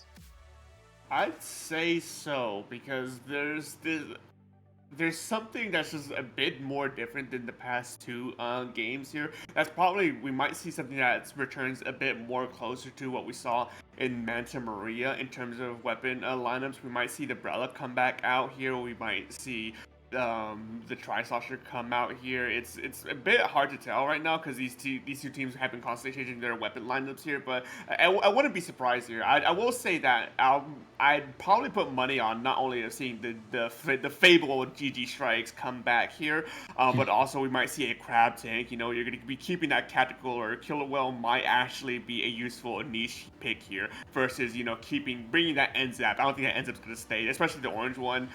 That's not going to stay with those super jumps. I think that's definitely going to be swapped out. Yeah, I know. Yeah, I think from what I could tell, for what you said, Dark, like we are definitely going to be seeing some changes coming in from CSUDH Gold, and I have a feeling that the Hydra might be brought back again from the Octojesters. Like I feel like, it is definitely an incredible pick to use, especially on Undertow, especially since like there's a lot of like high ground that you could take, mainly from Snipe and even in like the donut area. Like there's just there's definitely going to be some returning weapons coming back, but some slight tweaks in their comps.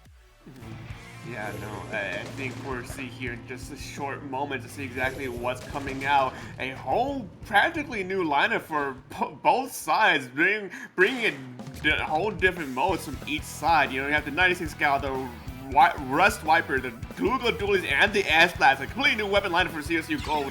Well, Octojesters brings a bit more different take on their previous comps here with the new Hydra and the paintbrush. Yeah, so yeah, CSUDH are running more of an aggressive comp now, and it seems like Octojesters are running a pretty slow but powerful comp as well. But as you can see in the back there, folks, we see two members going down by the Inkvac, I believe, coming from Jalen, and one member just go down, another member goes down on the Octojesters, resulting in CSUDH Gold having a huge advantage. They're starting to pick up momentum here, which is kind of what you want to do against Octojesters' own setup comp. You know, that Hydra needs the space and the proper area in their favor to be able to actually apply their pressure. If they're constantly being on the aggressive here, not giving Octojesters the breathing room here, it could be disastrous for them. But luckily, just Allen waiting for the right time, coming in out of nowhere with the ink brush, takes those picks and manages to completely wipe out CSU Gold, as now it's Octojesters' turn on the tower here. Yeah, what a huge carry coming in from just Allen here, and we see CSUDH Gold getting getting wiped out again by the Octojesters, and this is where things are about to get more interesting here. We see the Hydra already set up in the second checkpoint. Oh, okay. I was actually going to say that, with, you know, the Hydra already positioned, and I was expecting, like, members from CSUDH to rush down and, you know, just straight forward to them, but, yeah, so there was a huge trade coming in from, between the Hydra and the Blaster here, and, now things are just flipping in, and from what I could tell, this has been a crazy back and forth going on, just from what we saw earlier in Monta Maria Rainmaker.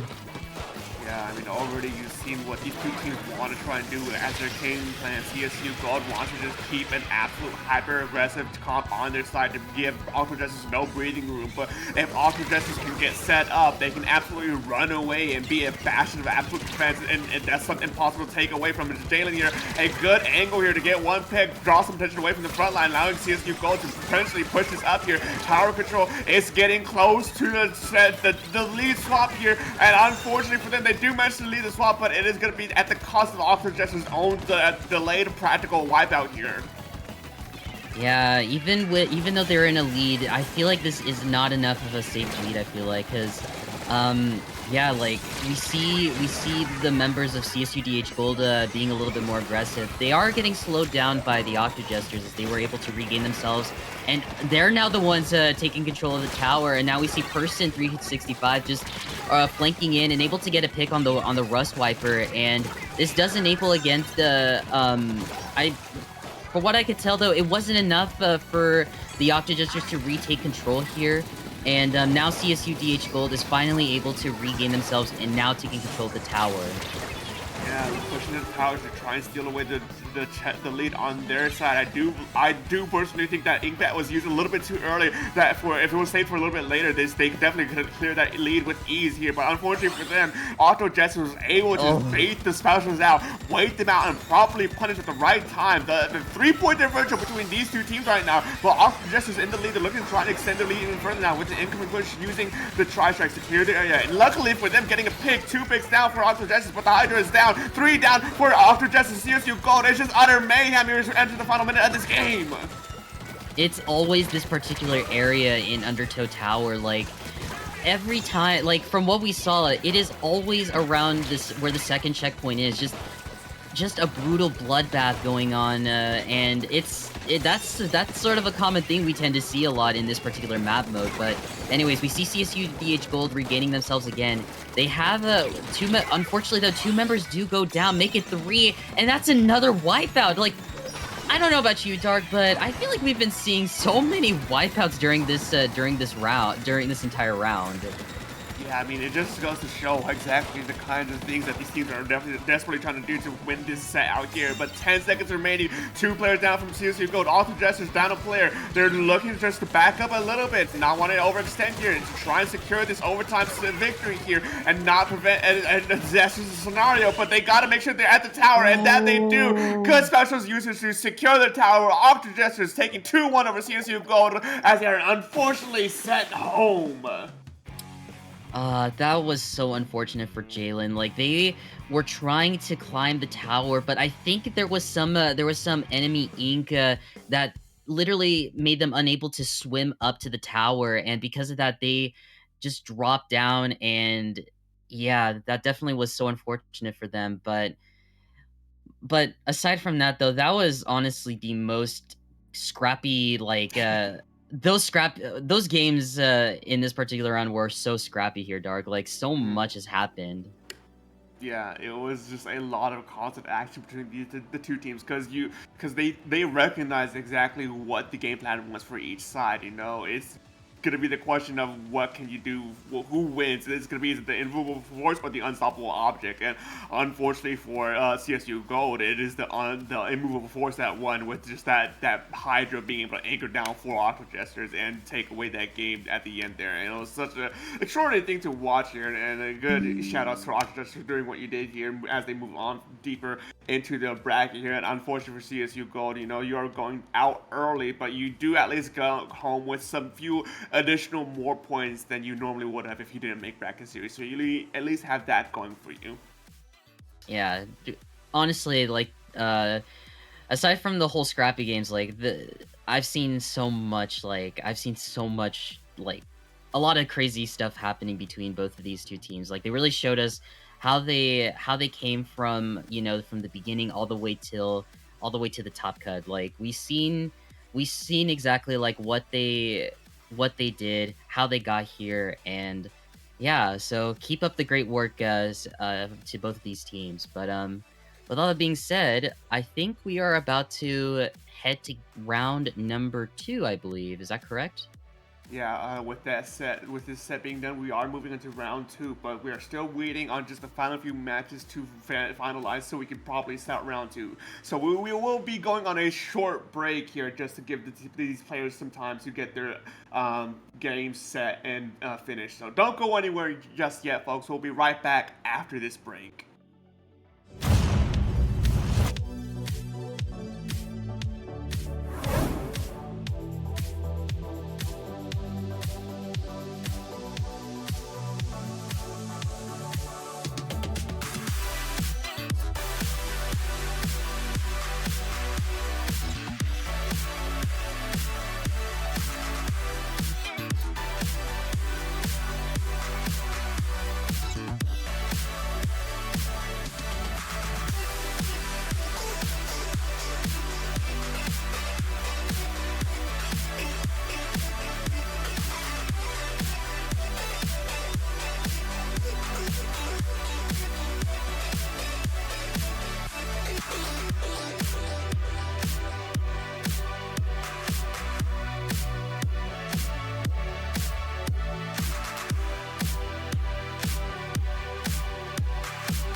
And we're back, ladies and gentlemen. Zaydem said I was in between. My name is SPF Dark. I'm here with Cimarino, and we're coming at you with round number 2, quarterfinals for Division 4 bracket. And of course, to kick off the second round here, we have Tentacoolers hailing from California State Polytechnic University at Pomona, whatever you can read, versus C section over at Michigan State University.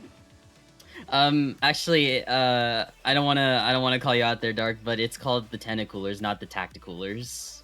Tentacoolers, same difference, you know. Okay, fair enough. You know what? Fair enough.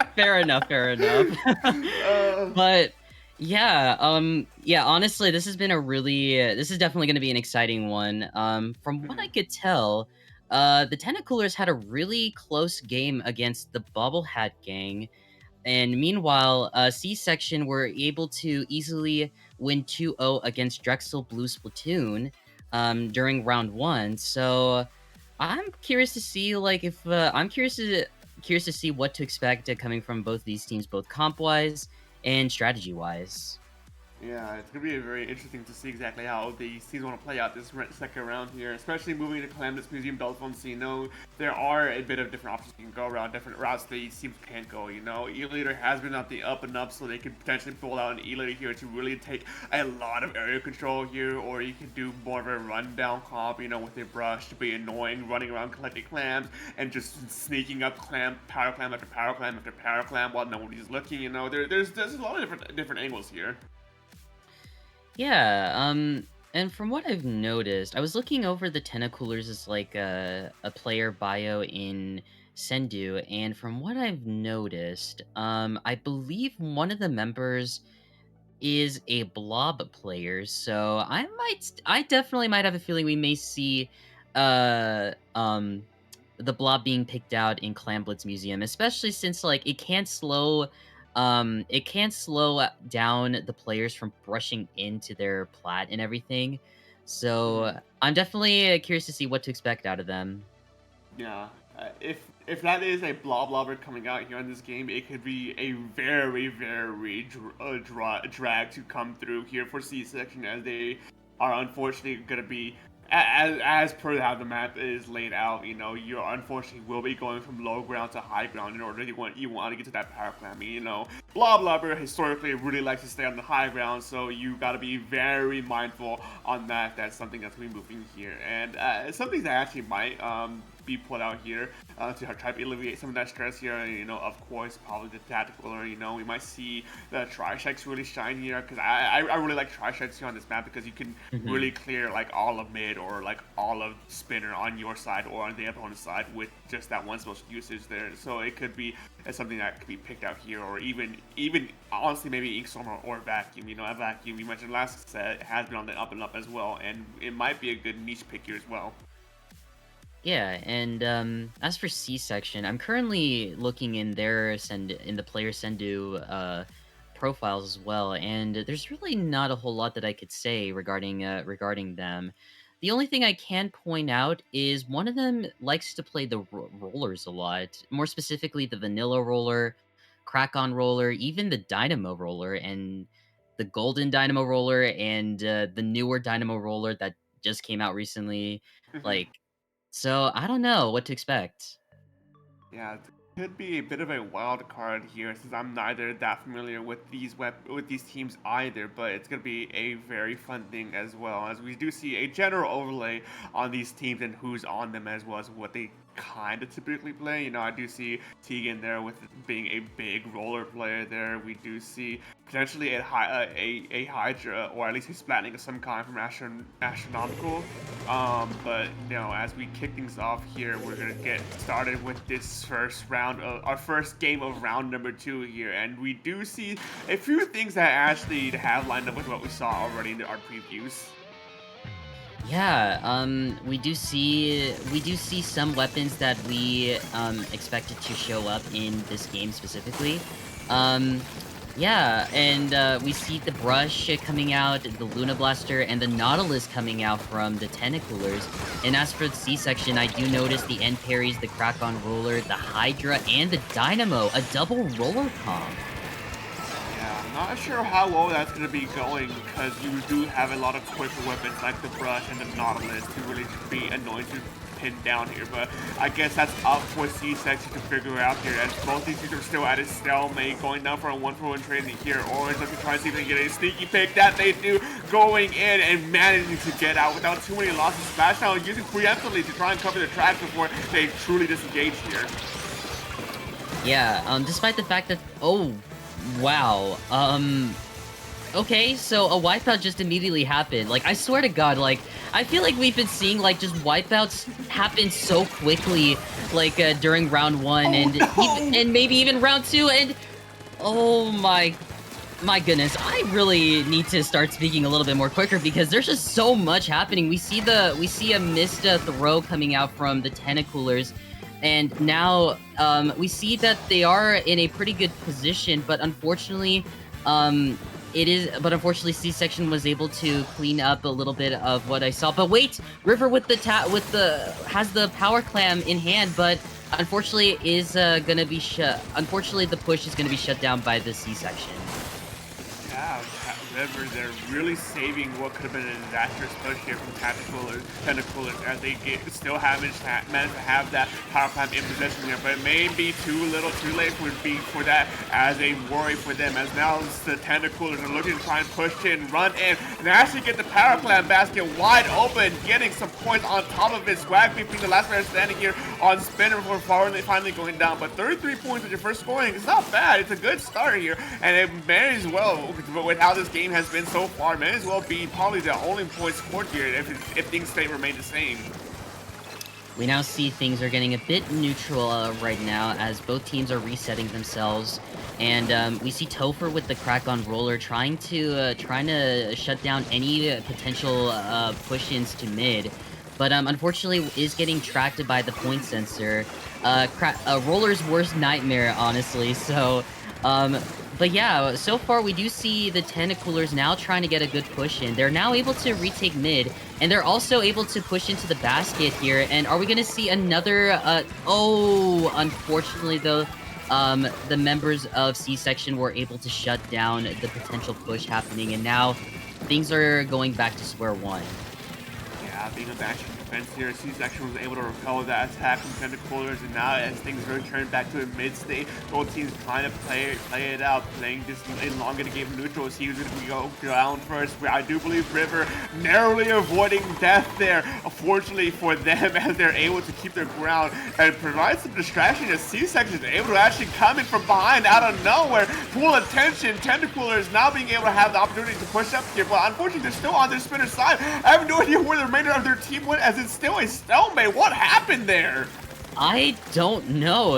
Everything just sort of felt like a blur there, but now that things are definitely more clear, we see things are definitely looking more neutral. But wait, River coming in, able to take down the clan carrier, and this does enable the Tentacoolers from pushing into their oh my goodness, the Tentacoolers from pushing it put in, but again, C-Section just doing a good job, like, shutting down the potential pushes happening, especially with the double roller just, you know, sharking in and making sure to not let any of them from getting a potential push going.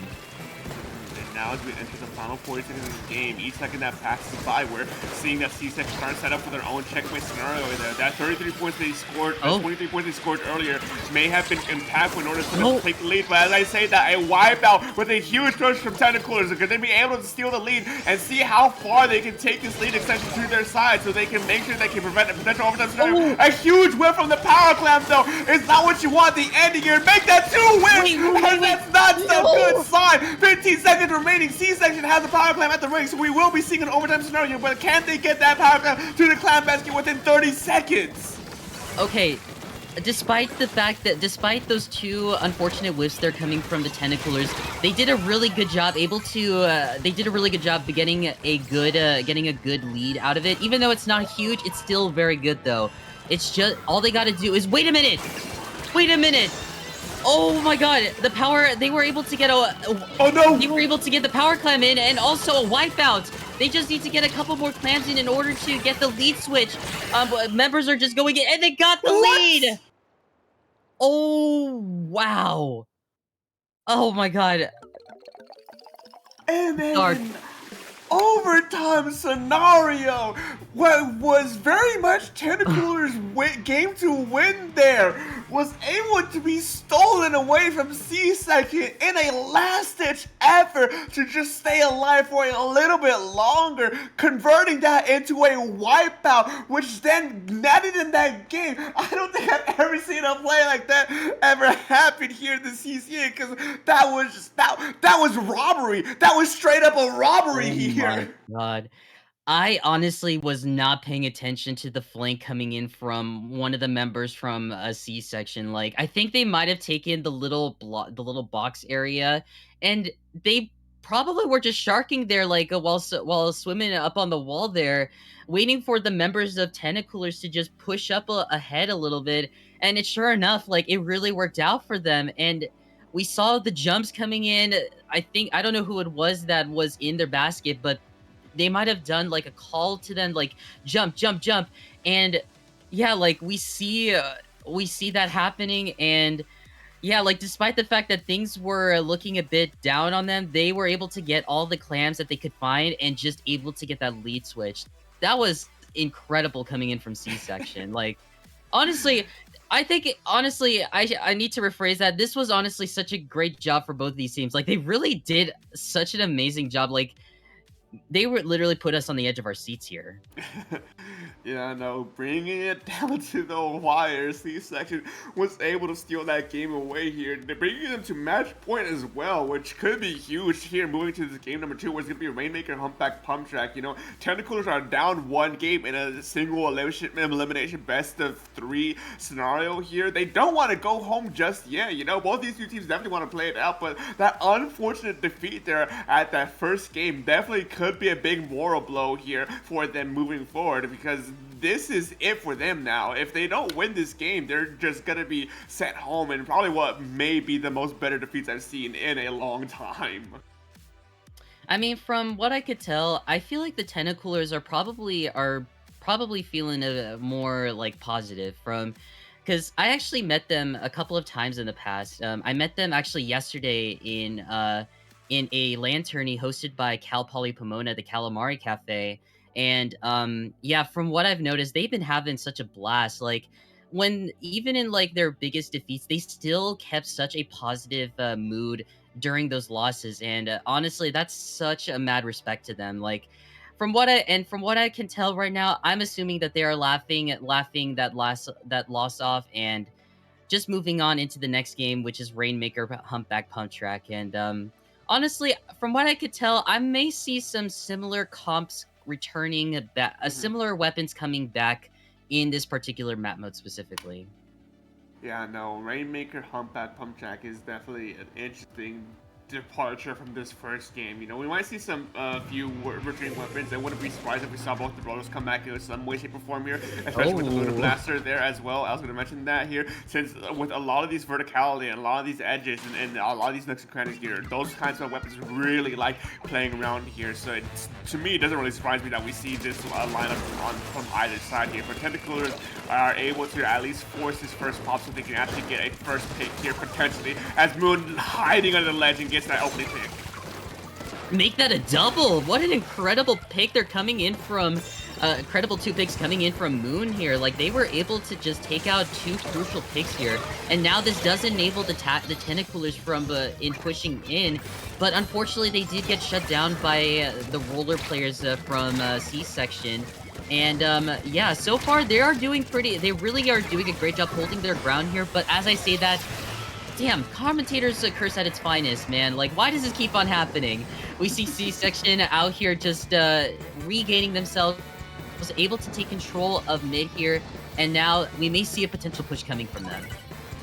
Yeah, letting the Rainmaker reset. C-Section is looking to try and make sure they have absolute control of the area and of the path before they can get things going. A huge dive in here from Orange gets 2. Potentially, no, the hammer comes out, shuts down the play as they get pick up 2 on their own side, but the damage has been done already. The Tentacoolers unfortunately lost this first checkpoint here against C-Section, and now, even though they were able to recover very well, might I add, you know, they're still down on these points, and now C-Section is recognizing the position they're in. They're choosing to back up a little bit and not feed into this incoming Tentacoolers as they get their ground and their footing here.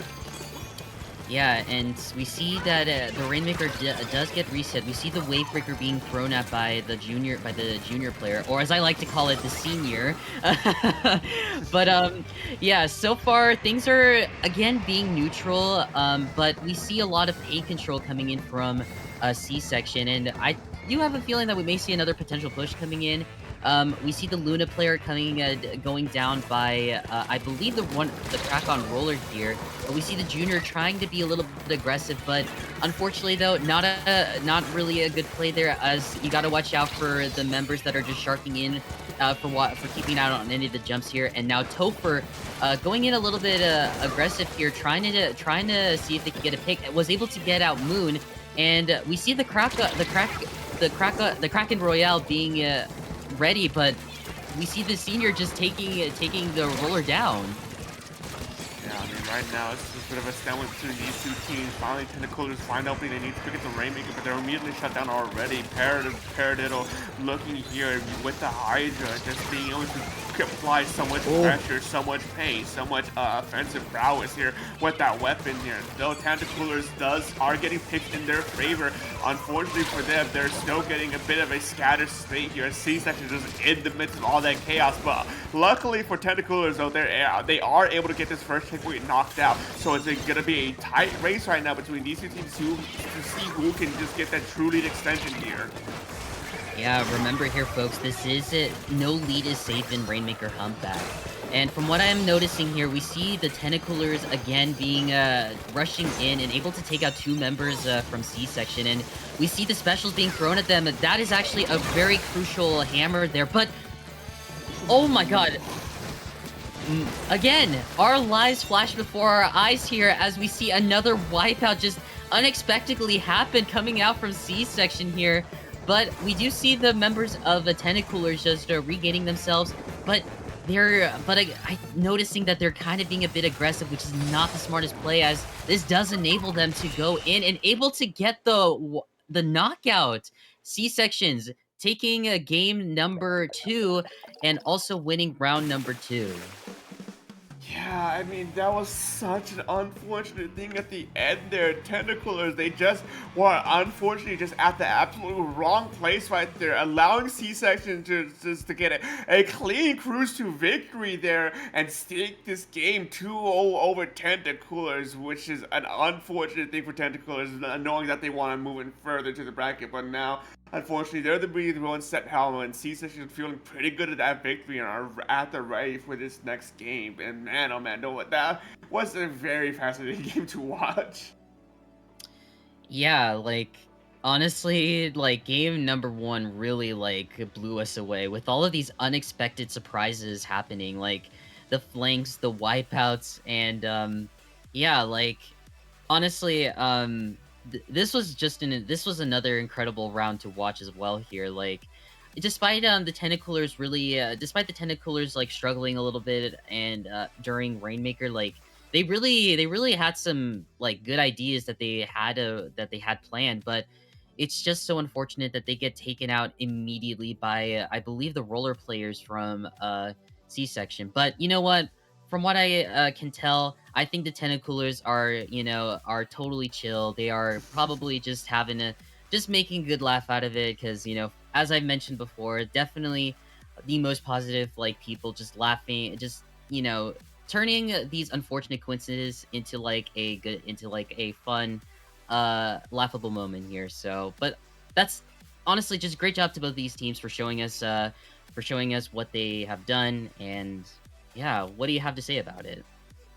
I mean, I couldn't have said anything more to that. Both these two teams did a really good job here in these quarterfinals matches here. And unfortunately for Tentacoolers, they are going home here as C-section moves on, guaranteed at least a 4th place placement here moving forward here. And speaking of, with that game being done, and I think it's the first time I've seen in a hot minute for a division here, all teams are actually done in that last round with a 2-0. So we're actually at the ready for our next match right out the gate. God. We don't need to wait as we normally do in a 2-0, as we most normally do in a 2-0 scenario. So here now, heading straight from quarterfinals into semifinals, we got our next matchup for you folks. We have T.O.F.F. T.O.F.F. from Charlton College versus the Firefin Flyers over at the University of Dayton. Okay, the moment when I saw the word T.O.F., it just reminds me of my team captain Toffles, because like just seeing that, I'm like, where's the LES? Like it's missing those letters, but like I don't know, like just seeing that, it just reminds me of my team captain Toffles. But anyways, we're gonna move on from that here. But yeah, I'm currently just looking in at some of the Sendu profiles of both of these teams here, and I do see a wide variety of weapons that each of these players like to play here. Yeah, honestly, we may see a lot of really cool comps throughout this entire set here. Yeah, I mean, a lot of weapon diversity is always good, especially with this first map mode here, Tower Patrol, Mako Bar. Mako Bar is always a map that I say that you can really run a lot of different types of strategies here and still get away with it, because there's just a lot of terrain for a lot of different weapon types in there, what they want. You know, you have plenty of ledges and covers and nooks and crannies for your sharking weapons, but you have plenty of sightlines for your chargers and for backlines and your anchors, and you have a lot of good cover for your just frontliner slayers. You know, there's a lot of different things you can do here and still be okay. And so, like, I'm very excited to see exactly what these two teams are going to be settling on for their first mode in terms of weapon lineup here. And especially now, as we head into semifinals, things are definitely going to be heating up here. These players definitely want to be going for that gold placement, so they're definitely be bringing all the stops at this point. And I do have to say as well that now we're at this point, these teams are actually guaranteed a bronze placement match after this, so they aren't actually done yet if we do see a 2-0 scenario here and the loser isn't just sent home straight away. No, they do have a third placement match to play here, which is crucial for points in terms of split placement and playoffs ticket getting. Yeah, from looking at what you mentioned, definitely, I think both T.O.F.F.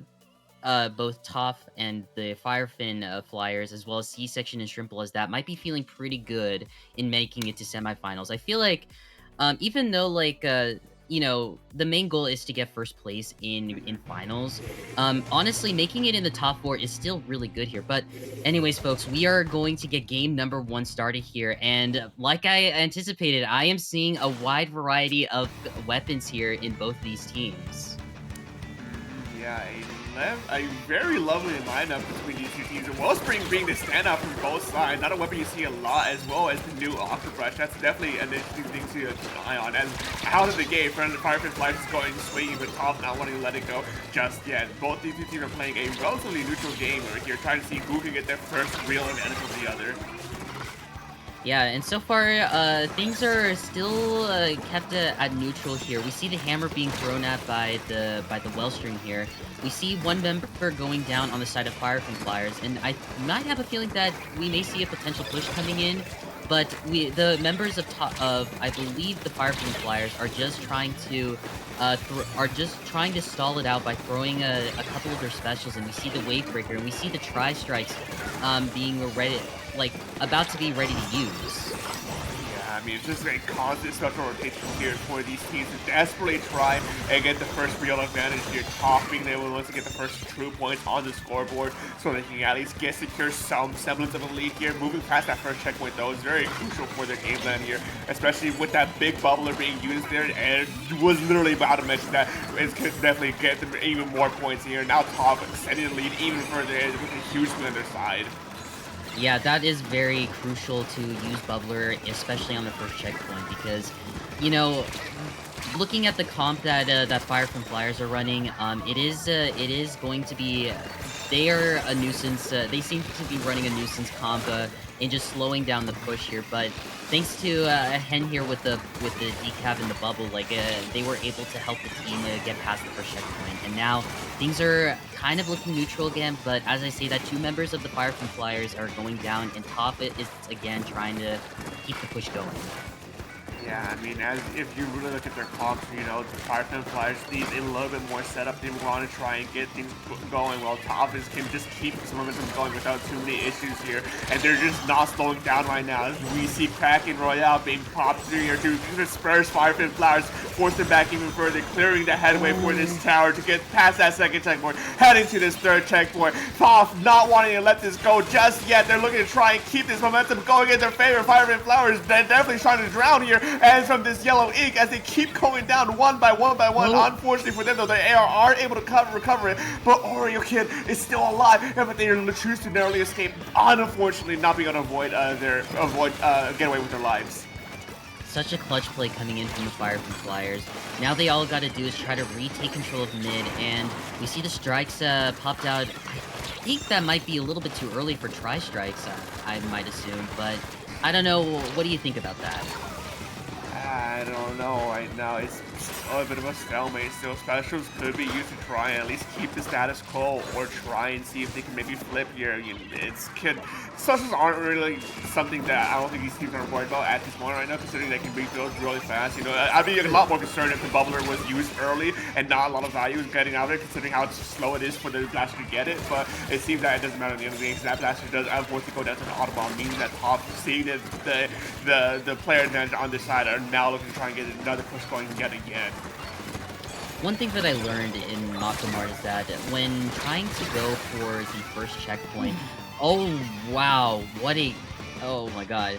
Again, this is what's keep happening here, folks. An unexpected wipeout just coming out of nowhere here, but we'll talk about what I had mentioned earlier. But anyways, we see the members of Firefin Flyers now able to retake mid and trying to start a potential push. But as I say that, 2 members went down on the side of Firefin Flyers, and now T.O.F.F is being a little bit more aggressive and just pushing in, despite them being in a situation where they are surrounded by a lot of enemy ink here, and they're doing a pretty good job working around it.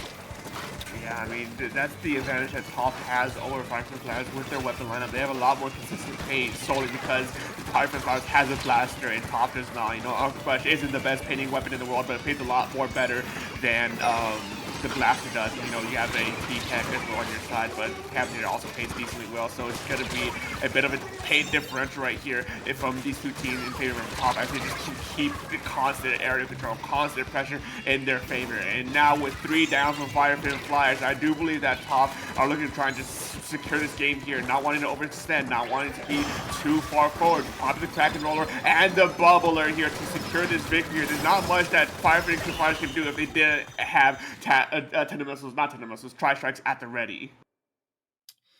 Yeah, honestly, that was some really incredible play there coming from T.O.F.F here. Like, they really just worked around some of their mistakes that they made. Like, they were able to learn from it so quickly and just able to work with such a limited stuff that they had. They didn't even have their specials ready. They were completely surrounded by enemy ink. Like, they just really worked around it, and they really just stood their ground during that entire game. Mhm. Yeah, no, and I think once again it just came down to the fact that T.O.F.F had just a better painting comp and more consistent paint on their side. Because a lot of their weapon comps, if you looked at it like from across each other, there was a lot of like relatively equal matches. You have 2 Wellsprings on each side. You have 2 Decavitors, 1 for each side, right? And the only outlier was the Decavitator versus the T-Tech, which isn't necessarily to say that Decavitator can manage the T-Tech in paint, but it's a lot less of a disparity from the blaster going into the last weapon from the other team. It's just it is shown, for that blaster to work, you definitely need a lot of ink to work with, and if your enemy team is just outpainting you, there's only so much you can do as a blaster. Mm-hmm. Yeah, sure. Yeah, for sure. But now, folks, we are going to be heading to game number 2 which is Clam Blitz on Scorch Gorge. I honestly don't know what to expect comp-wise here. I mean, as I mentioned earlier, each player from both these teams like have a wide variety of weapons that they like to play in. So I might suspect that we may see a bit of a comp change going on from both these teams. But what do you think here, Dark? Do you think we may see some pretty interesting weapons, or do you think we may see some weapons that are definitely powerful in this particular map mode? It's hard to say right now without truly knowing what these teams can play and what their lineup is like. You know, I do think there might be a few changes at the very least, whether that's in the form of just alternate kits or one or two major weapon changes.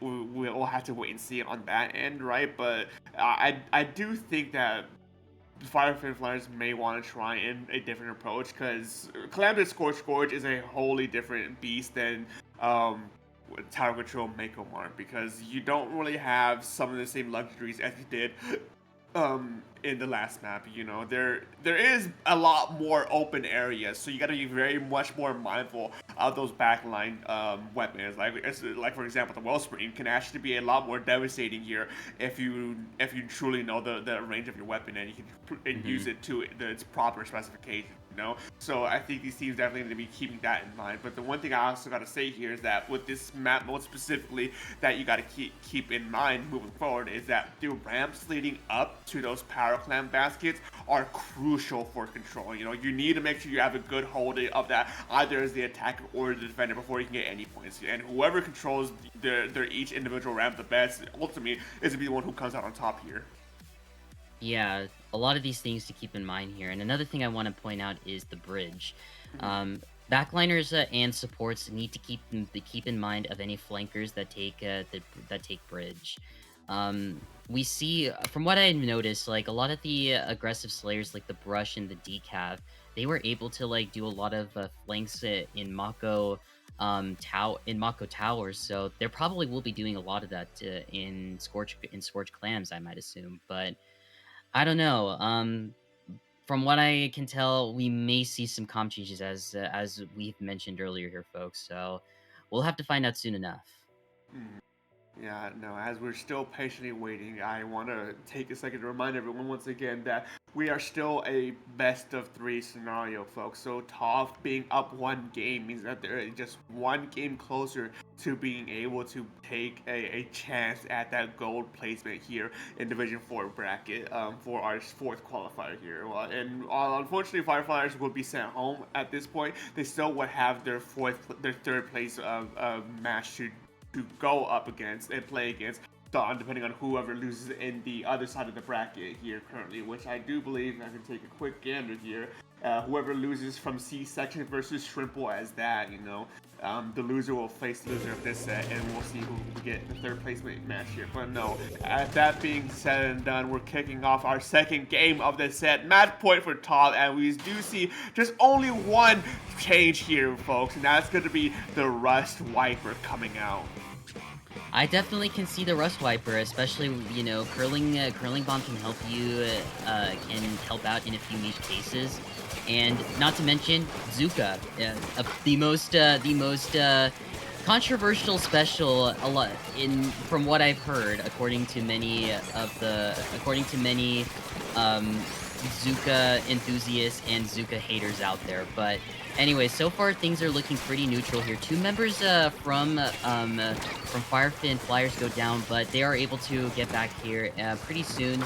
But now it looks like T.O.F.F is now taking control here of mid, and by the looks of it, they are fully ready to get a potential push going. But as I say that, the headed goes down, so that means no cooler for T.O.F.F, at least for a while.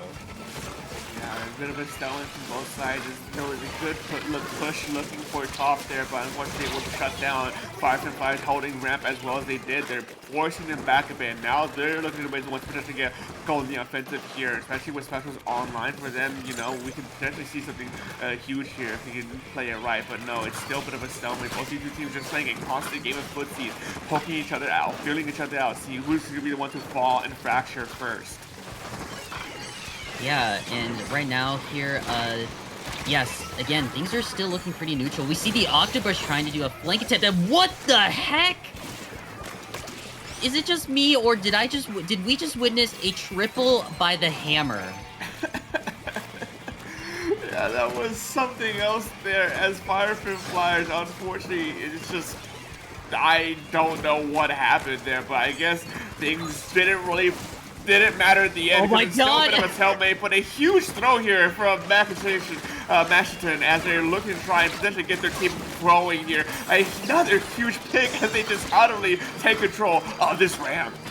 I might have a feeling that Machitan might be the MVP of this game, because I think I think they were the ones that were able to get that triple with the hammer here. But aside from that, though, this is the end of the push for T.O.F.F, though. That is still a pretty good push here, but I feel like when it comes to Scorchforge, anything can happen here in Clan Blitz. So now Firefin Flyers are now able to retake control of mid here.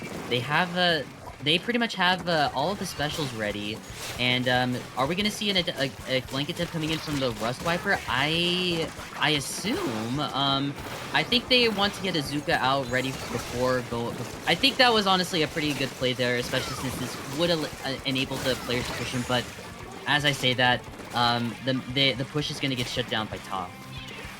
Yeah, no, Firefin Flyers struggling to fight against T.O.F.'s own coordination here. They're constantly at a staggering scenario here in this game. Now 2 minutes remaining with 59 points remaining from T.O.F.'s on T.O.F.'s side. Things are looking pretty good for them, but specials are online across the board here. We see who's going to be the first one to pop them first and get momentum swinging in their favor. The heavy edit is down. The first one to get picked here. So leading with the try strikes. 3 players left are down from T.O.F.F. Means that the Firefin Flyers could have the opportunity here to get a push going on their side, but there's Tentacooler online for them. It's going to be a bit of a one-for-one concentrating here, but we do see them just ignore the last remaining player, get those points on the board at the very least, taking it down to 71 points remaining. It is not exactly the lead swap you want to see, but a good start, especially with only 1 minute remaining in this game.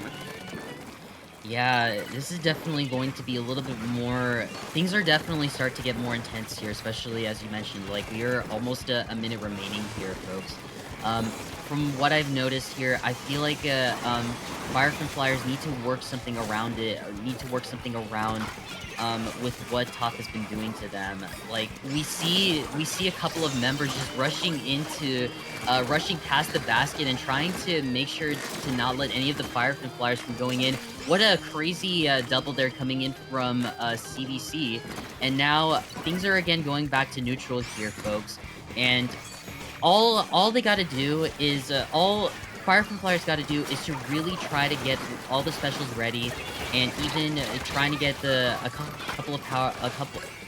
just get a lot of power, a lot of clams in order to get the good push going, because they don't seem to. They're not that far away from getting the lead. Yeah, I know, but with 15 seconds remaining, all the Firefin Flyers scatter across the map. We might see an overtime scenario here, but T.O.F.F definitely wants to put them in a checkmate scenario, make sure they have no presence here in mid at all. Keeping them constantly pushed back, the try strikes coming out to try and scatter T.O.F.F so they can get the opportunity here to get a push going. Tactical online so they can actually have the movement speed at their advantage so they can move in fast, but no, one player shut down from Firefin Flyers. T.O.F.F looking to try and stall us out here. Hammer being thrown here to try and get a player, but no, it's constant trades, constant battling here, but time is running out. Overtime is not going to last for much longer, but a breakaway from both these two teams means that Firefin Flyers able to get the clam into the basket. And was that a lead swap? I couldn't tell. And I didn't see the message that says lead swap. We're going to see here in just a moment. No, unfortunately, just a few frames short. Firefin Flyers had the dream, but T.O.F.F comes out on top. I felt so much immense pain when I saw the power clam literally about to count as a score, but then immediately the yellow tape just showed. I don't know if that was yellow tape or not, but the tape just showed, and that is going to be game number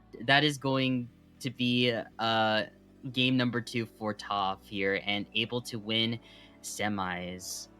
Wow. That was so close there. Like we saw the push happening, but it was a little too late, especially with the bubbler coming out. And I think they were probably having the hammer ready, and I don't know what happened. Like, I feel like if it happened a little bit more earlier, they would have been able to get a lead swap at least.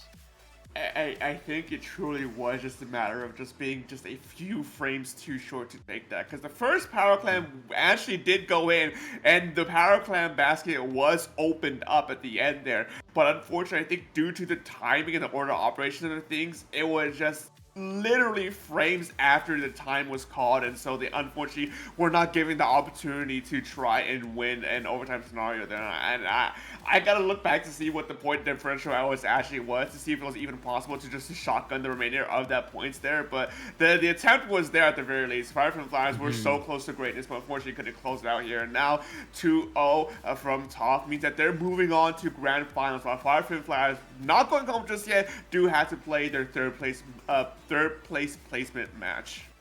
Yeah, and again, despite the fact that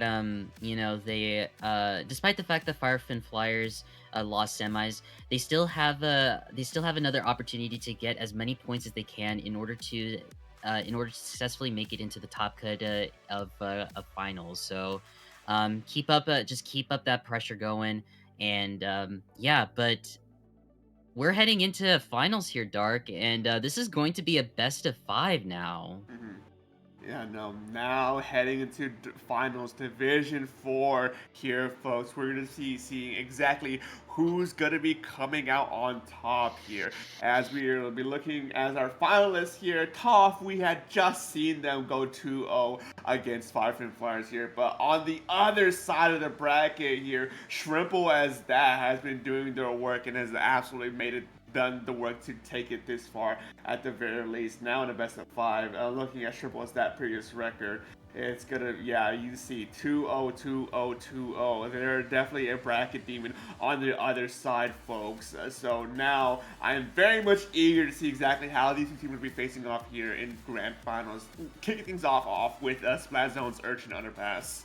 Yeah, for those wondering, that was what I was reacting to. I was looking through the finals close up, and yeah, I was shocked when I found out that we're gonna be start kicking things off with Splatstone's Urchin. This is definitely a bit of a there's definitely some mixed reactions of people liking it and not liking it. You know, I feel like if you're a backliner, then you'll definitely not like it, especially since it is backliners tend to struggle a lot in this particular map specifically, and I don't know if we're gonna be seeing if both of these teams are gonna stick it out with a backline. But I don't know. It's definitely gonna be interesting one for sure. Yeah, I mean, Urchin Underpass is a very new map, all things considered. So it's hard to say exactly if these teams know what to truly expect here and what their game plan should be moving forward here. And it's gonna be interesting to see exactly how things break down. You know, I mean, we saw last time in the last set, T.O.F.F bringing out the heavy edit Wellspring combo in terms of their backline. So I don't know. The heavy edit actually might stay here, because I think heavy edit works a lot better as a backline here versus a lot of your typical ones like Pencil, Chargers, or E-Leaders, right? But that Wellspring here, I don't know if that will stay. But I guess that's gonna be T.O.F.'s. The ball's gonna be in T.O.F.'s court here to see if they want to actually bring that back here, or if they want to try to do something else at least for this map. Yeah, and I do want to come back to what you mentioned earlier regarding like the scores of both these teams.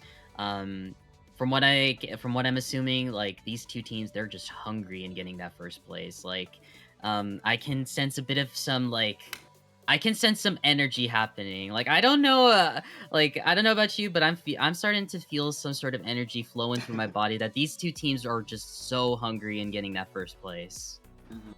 Well, also, as a reminder for folks here at home, I need to check something real quick, but I do believe, according to my sources anyways, that Shrimple is actually already qualified for the Division 4 playoffs here. So while they aren't actually eligible for additional points to improve their qualification here, they are actually playing to try and get some seeding fixings here moving forward. Yeah, Shrimple is qualified for playoffs here. So this isn't a game for Shrimple to try and get qualified. This is a game to see if they can actually do a little bit of seeding fix before playoffs, see if they can get things a little bit in more favor, as well as just, obviously getting more practice in. But Shrimple being here also means that they're going to be denying a chunk of points to a lot of these teams here.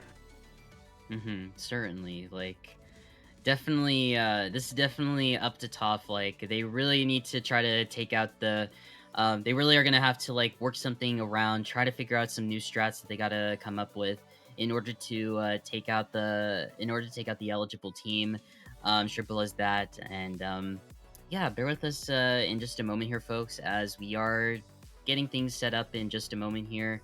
I'm also trying to see what kind of comps, what kind of weapons each of the players from It's Shrimple is that is running. And from what I could tell, I noticed that one of the members likes running mainly bow and the heavy deco, the one with Kraken and point sensor. And I also am noticing that one of them is a big fan of running the Tri-Slosher.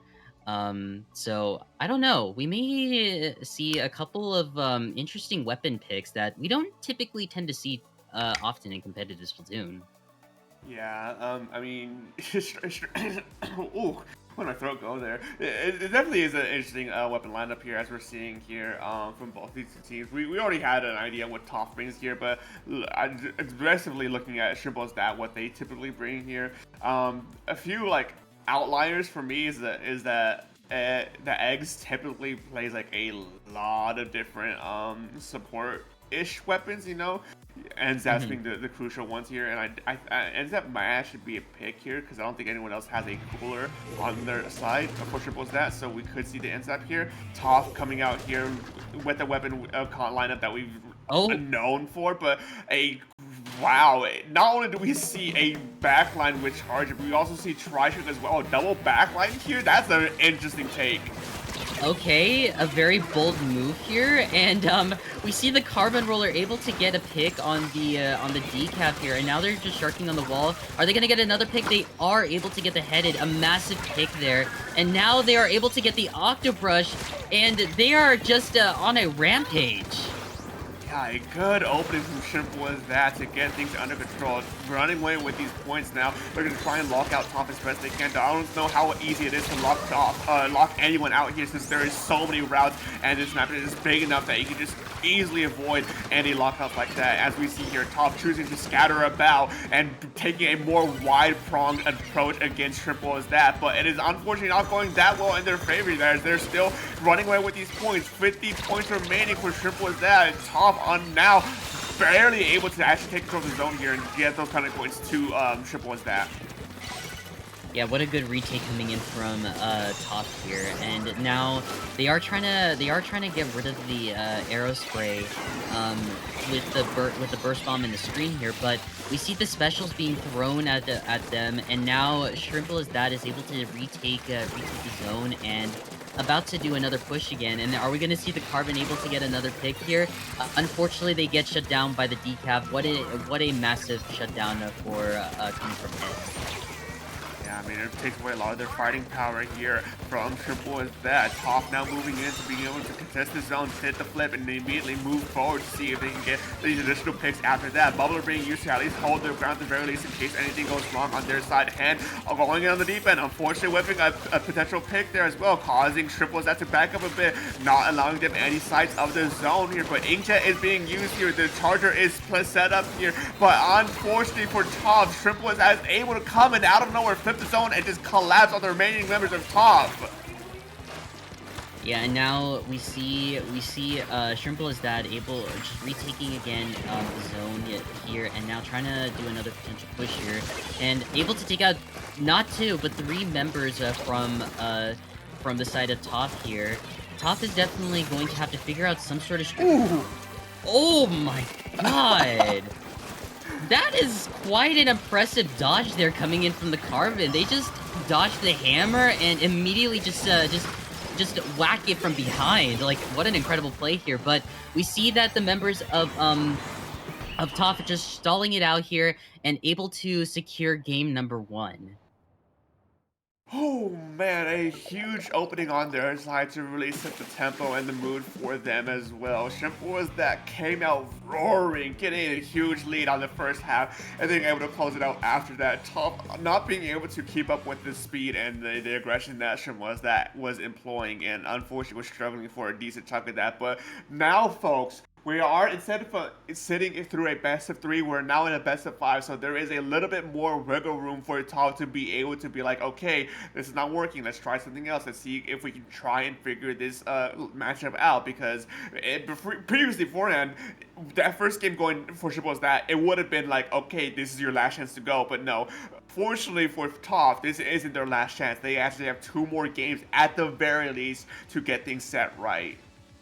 Yeah, for sure. And I do want to come back to talking about that double backline comp that Shrimple as that was running. Like, I was not expecting that. I guess they are trying to show the world that backlines can work, but I think like once you get a little bit more into mid-level and high level Splatoon, you'll then come to the realization that it's probably not going to work out. It can work if you really put your best effort out there. But yeah, I don't know. I feel like from what I could tell, backlines just really struggle, and from what I can tell in top level and mid level, yeah, I don't know what to expect out of that, but we'll see. We'll see if they're gonna continue doing that in the future. But aside from that, though, we are heading to game number 2 here, folks. What is game number 2? Game number 2, we'll be moving on to the classic here in the competitive scene. Since the days of Splatoon 2, we're going to Tower Control Inkblot Art Academy, something that many teams should know exactly how they want to play and exactly how they're going to be playing here. And the only difference that people should be talking about is how they want to change and adapt their playstyles to the enemy team. And now, we know what T.O.F.F does already, bringing it out this yet again for the third time here. I don't expect them to change it again at this point. You know, they're in grand finals. They know what they have actually works, and so it's just a matter of changing the micro on their end. But in terms of Shrimple, was that with a lot of their with some of the weapons having like a wide pools of weapons they tend to play. I'm kind of scratching my head trying to figure out exactly how they want to pivot here, or if they just want to stick with what's worked already and just keep moving forward. I know for a fact that the Carbon might make a comeback here in coming from Shrimple as that, and actually, as we get game number 2 started, we see new changes. We see the vanilla Octobrush coming in from T.O.F.F here, and we see the double backline again making a comeback, but instead of the bow, Vinalu is running the heavy deco this time, and I also see the new Nozzle Nose L3 coming in as well. The new L3 is definitely a wild card pick if I had to say it. As Shrimple is that, I guess banking in a lot on X to not only hit their shots, but have consistent enough inkjet pressure and output to be able to be a decent threat. And I guess it's working out in their favor. As Shrimple is that, is able to get the first control of the tower, get those first points on the board, and push T.O.F.F back at the a little bit at the very least, but it's still a bit of a neutral state here. As long as the teams are constantly screening each other, seeing who can get the first true advantage.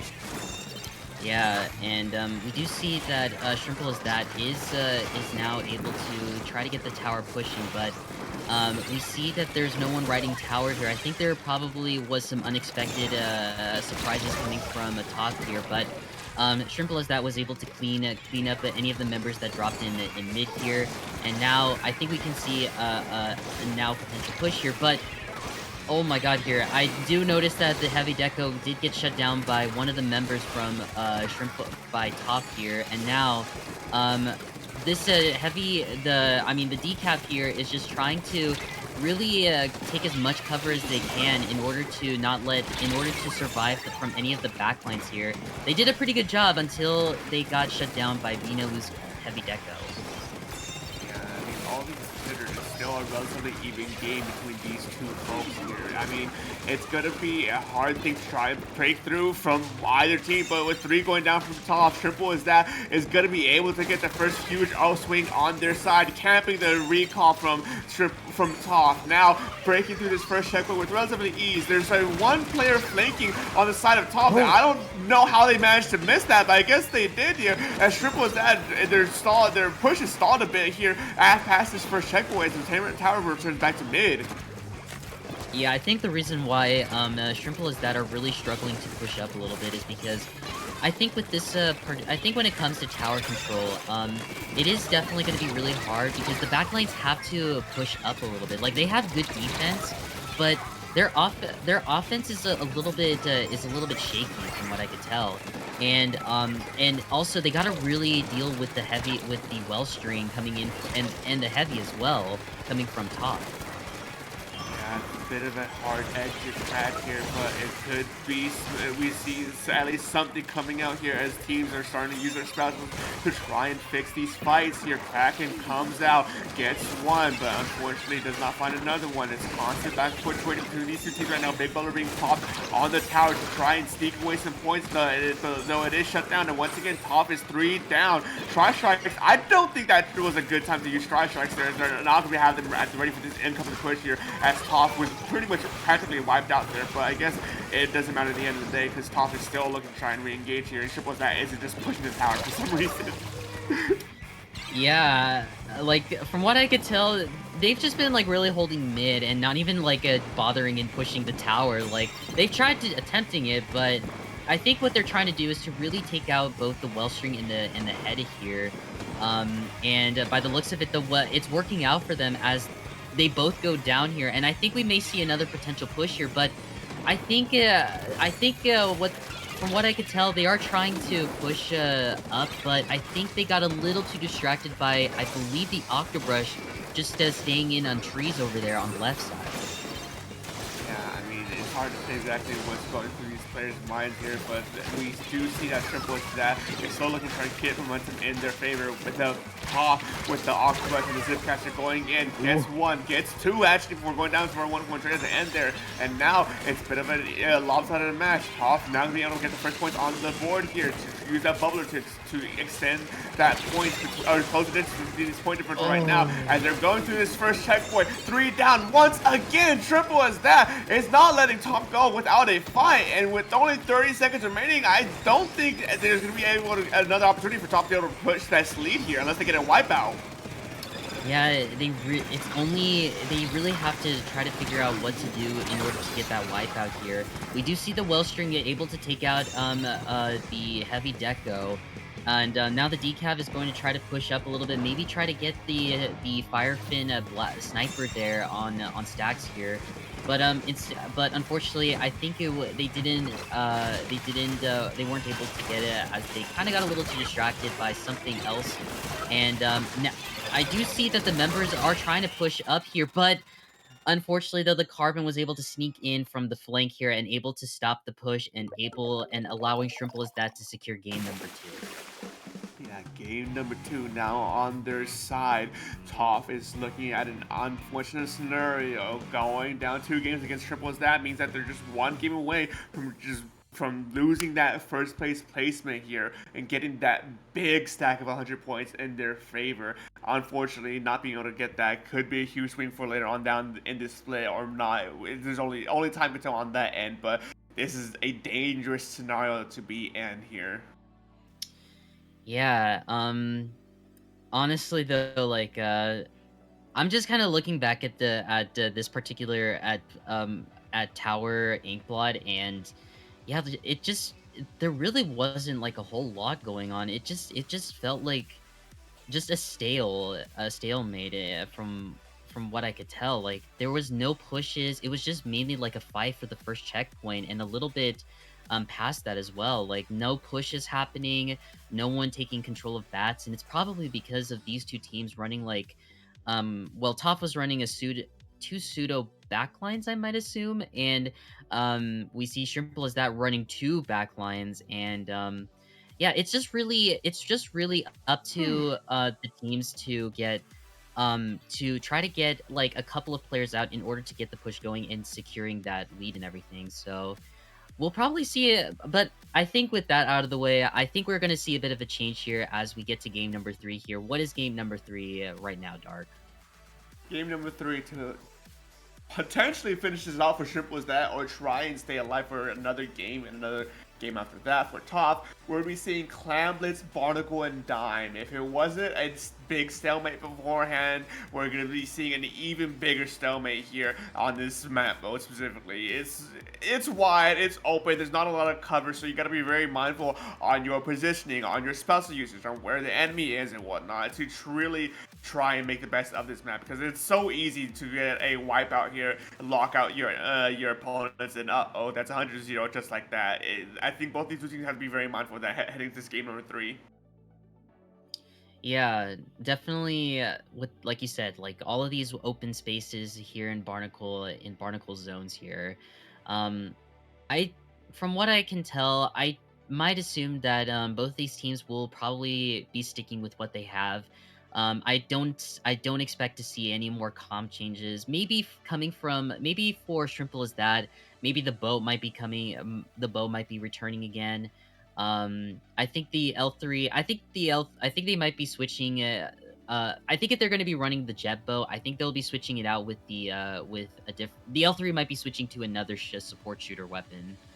Maybe the Tri-Slosher.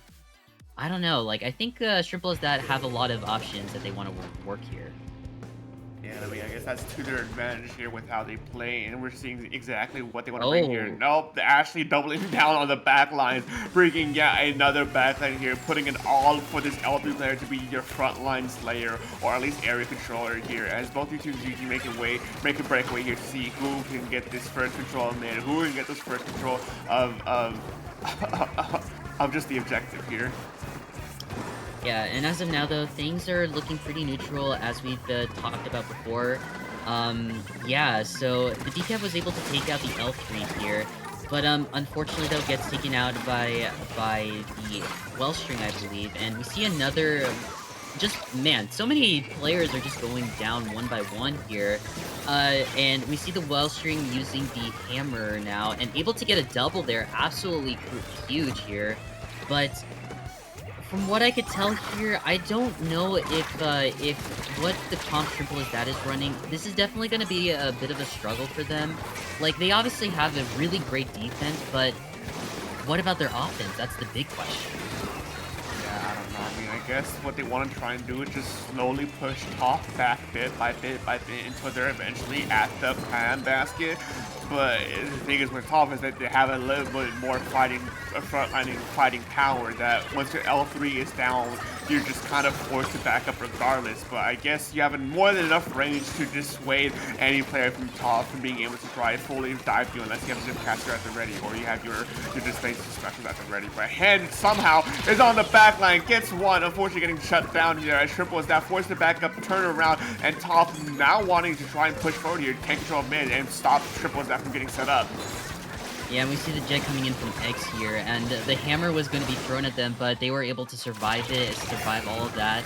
But I do see that there is a wipeout happening, a wipeout on the end of Shrimple is that, and now T.O.F.F is able to get a good push out of it. Are we going to see a follow-up? I don't know. With these triple backliners coming in, they are absolutely just shredding each of the members from T.O.F.F. Yeah, I mean, with a lineup like that for Shrimple is that, unless you have the proper displacements to keep Shrimple as that constantly staggered, it's going to be hard to try and break through. Like that Zipcaster would have been huge if it was used earlier during this engagement for Shrimple as that, so that way T.O.F.F can score more clams into the clam basket. But because that was done a little bit late, they aren't able to actually convert much of that at all, as Shrimple as that is able to hold their ground, keep T.O.F.F repelled in mid at the very least, and just strike back with double the force. Crazy picks coming from both the Octobrush and the Wellstring here, and now I think Shrimple is now able to try to get a potential push going here, but I think they're just trying to get the specials ready here, but I think it was a bit too slow there, as this does enable T.O.F.F to go retake their plat here and try to flank as well, and one member going down on each side, making two members going down from T.O.F.F, and now 3, and I think despite all of that, Shrimple hasn't got their spirits broken down. Shrimple is that knows the top they're trying to play here, knows that there's going to be some points where they just are forced to back up all the way to the corner, but as long as they stand their ground, it should be pretty easy for them to keep T.O.F.F at bay. And even though things were looking kind of dicey for them, they were able to, like I said, hold their ground, be a bastion of absolute defense, and not let T.O.F.F through. And now with 1 minute remaining, they're slowly pushing T.O.F.F back further and further, even though they have Tactical online. You don't want to be running headfirst into a charger laser there. And unfortunately for them, these bombs are actually good displacements for Shrimple as that to keep them off better and off key and not let them get actually truly set up here. But it's still a relative stalemate here in mid. 1 minute remaining. Things could go either way, but T.O.F.F is currently in the lead. Yeah, like all T.O.F.F has got to do is just really have some good defense here. And so far, they've been doing a really good job here, despite dealing with the triple backline coming from Shrimple as that. Like they've just been really doing a great job, like not letting them push up here. And we see them able to take out 2 of the members, make that, I think it was 2 members coming from Shrimple as that here. The hammer being thrown and was able to get the Firefin, I believe it was the Firefin, right? I may be mistaken, but either way, now the jet is being popped up, and yeah, so far this is really looking up for T.O.F.F here. Yeah, no, T.O.F.F in a great position here, looking trying just to at least put Shrimple into a checkmate scenario, but they have the power clamp online. Make that no power clamps online. They need to make sure they can pick that up if they want to try and live in this overtime scenario here. But T.O.F.F has one player on the flanking to try and pull attention, try and get those jump ins here, and with no power clamps online, unfortunately it was broken as they were looking to turn and stop these incoming players from T.O.F.F. There was no chance, no opportunity for overtime to even kick off. That was just it because they were in the lead.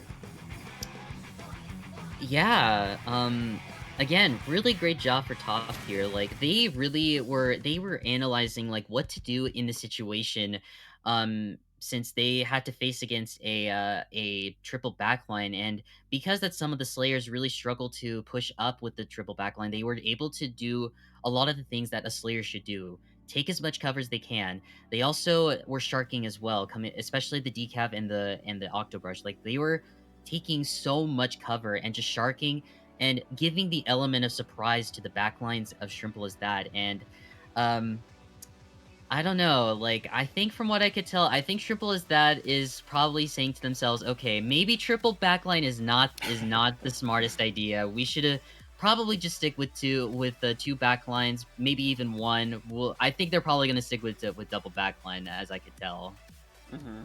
Yeah, I don't know. It definitely was a interesting thing to see. It's hard to say exactly if that was just something that like they actually try and want to get practice with, or if it's something that they just thought on the spot, but like, hey, what if we do this instead? But that doesn't matter at the very least. You know, 1-2 and for T.O.F.F versus Shrimple is that we're moving to game number 4 here. Shrimple is that still at match point. They could definitely still end the game here, but T.O.F.F is looking at least a reverse sweep opportunity here and moving into Rainmaker Undertow Spillway. It's gonna be hard to say exactly if that can happen or not, because I being as biased as I can here, I don't know what T.O.F.F's comp can do here, realistically.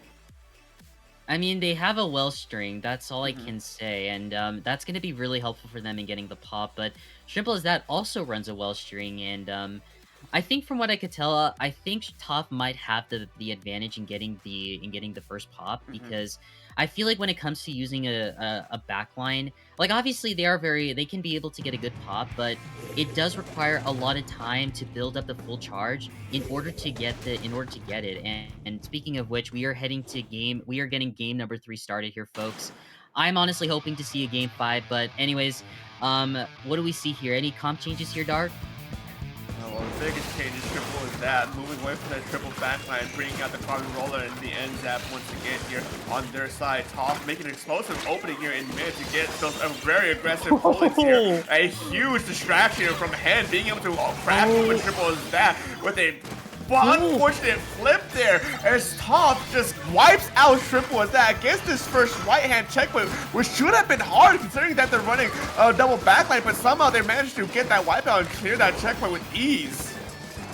Yeah, like I was going to say, like I don't know how I feel about them taking the right side, but it still worked out for them, all things considered. And as I speak, 3 of the members from whoa, Okay, I was going to say 3 members went down on the side of T.O.F.F here, but Machitan, again, being the absolute beast that they are with the well string, able to get a double pick here, but unfortunately it isn't enough as Shrimple is able to get the first checkpoint as well.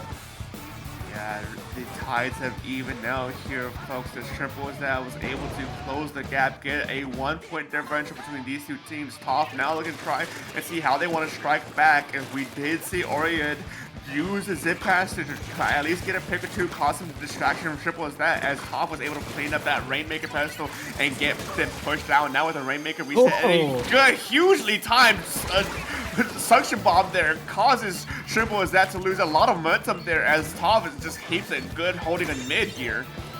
Yeah, despite them going 2 down, they're still doing a really good job at like having control of mid here.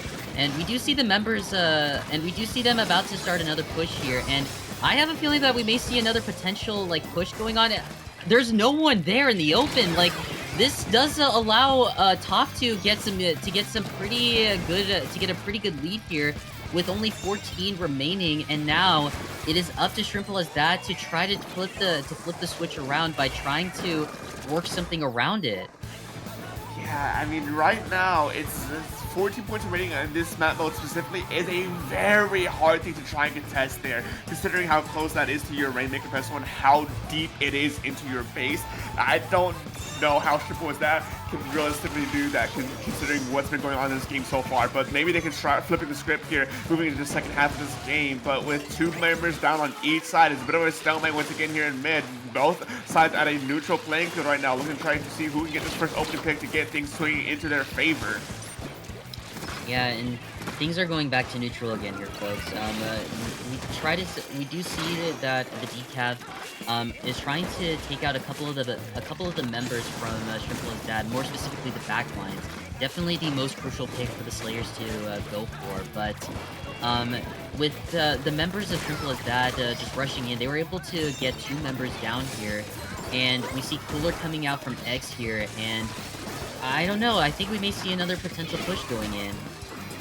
Yeah, good push could be done here. Tri-strikes. Unfortunately for T.O.F.F was unfortunately nicked by that tri-strike there with the big bubbler, meaning that it's gonna get popped out instantly. But in the midst of all that chaos, I have no idea what happened. And Shrimple T.O.F.F has lost so many players there. It just constant back and forth between these two teams, swinging, trying to get momentum over one another, but in an attempt to try and kill off some Chaos Skeleton, using the roller to be a thorn in the side of T.O.F.F, but to do no avail. They chose to ignore the carbon that could have been on the backline and just chose to focus on the Rainmaker and reset it.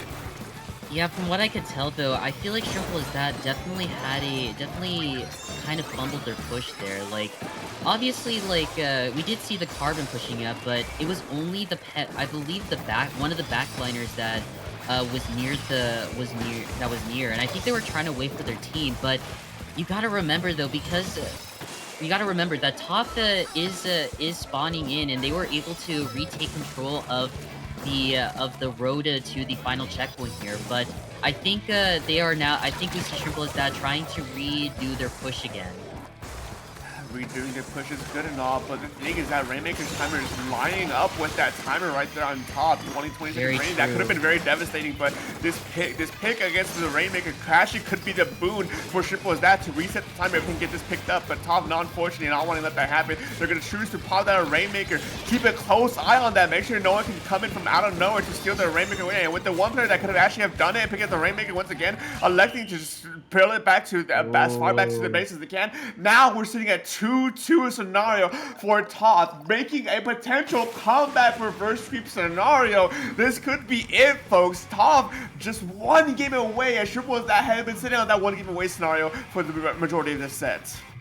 Game 5, folks. It all comes down to this. Who will take that first place victory here? Will it be T.O.F.F or Shrimple We're gonna have to find out soon enough here. Yeah, I also do want to highlight there that Shrimple kinda had a missed opportunity when T.O.F.F was able to get a huge lead. I think they got too distracted by taking out the members in mid that they totally forgot the member, just leaving an opening for T.O.F.F to just go ahead and get that 14 points remaining there. So I don't know, like, I think after what happened in Barnacle and Dime, things are definitely kind of looking pretty rough for Shrimple as that. But for T.O.F.F, they're definitely looking in the bright side of things. They are definitely making a massive comeback here as we get to game number 5. What is game number 5 right now? Game number 5, the match that will decide who wins this set and who can actually take home those big 100 points here, is going to be Splat Zone's Hagglefish Market. A very, very interesting map mode to end things off, to say the least. You could see the lockouts, you could see a constant back and forth swinging. There's a lot of different terrain to really encourage a lot of different playstyles. You know, your chargers love this, your rollers and buckets and blasters love this, your shooters love this. I don't think there's a weapon class in this game that doesn't like this map mode. Yeah, and I know for a fact the Carbon Roller might have a good time with this one. From what I could tell, like, I feel like when there are a lot of ledges in maps like Hagglefish Market, it's definitely going to be a fun time for Carbon. Like, obviously there is Makomar, which is literally the playground for it, but I think this is the second playground for Carbon as well. Like, you know, with all these ledges and everything. But I don't know. Do you think we may now see like like one backline, or is from Shrimple is that, or are we going to still see the double backline coming from them? And I think the thing is, it's just really dependent on how Shrimple is that wants to play it, because with double backline, you know, you're going to be crowding onto one good backline spot to sit on, and that's going to be the tent looking up over the zone, which it looks like they're looking to try and see exactly how they want to play this out here, as they do bring the two backlines coming back here, but Eggs, more importantly, brings out the new arrow spray, which is very interesting here. And of course, T.O.F.F actually changing things up a bit on their side, not bringing the heavy yet anymore, opting to bring the 3 completely new weapons, the Octopus, the Pencil, and the new Mini Cobra. Okay, I gotta say though, I like this new change that T.O.F.F is running right now. I feel like having the new Mini is just such a good option for Hagglefish, because they can keep an eye out on the flanks coming in from either the arrow spray or the Carbon. So this is a really nice change, and obviously obviously there's Pencil as well, which is obviously one of the best backlines in the game.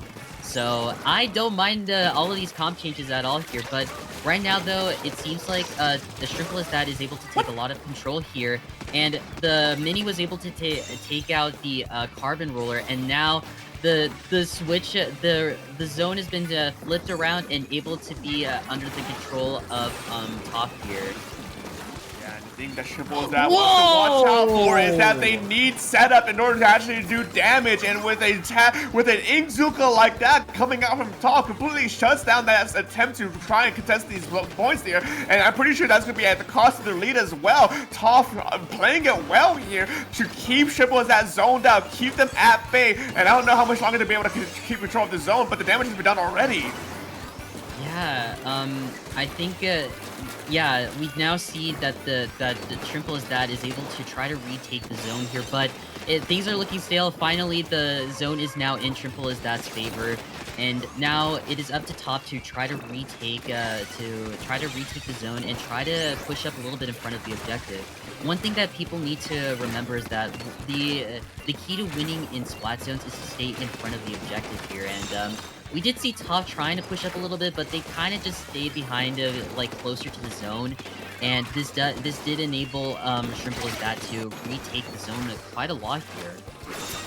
Yeah, now it's a constant fight for the zone here to try and maintain true control on either side. It's been constantly flipping back and forth, contested over and over again. No team has a true footing just yet, and we've seen so many screens being thrown out at the same time as well. But a hand coming in, gets one, gets two, pushes Shrimple as far back as they could, so T.O.F.F could come and take control of the zone, or at least contest it before finally being able to secure it. And that is a huge swing on their side to at least stay alive in this game for a little bit longer. 2 minutes, 20 seconds remaining. It's going to be all or nothing at this point as we see the screen come out yet again.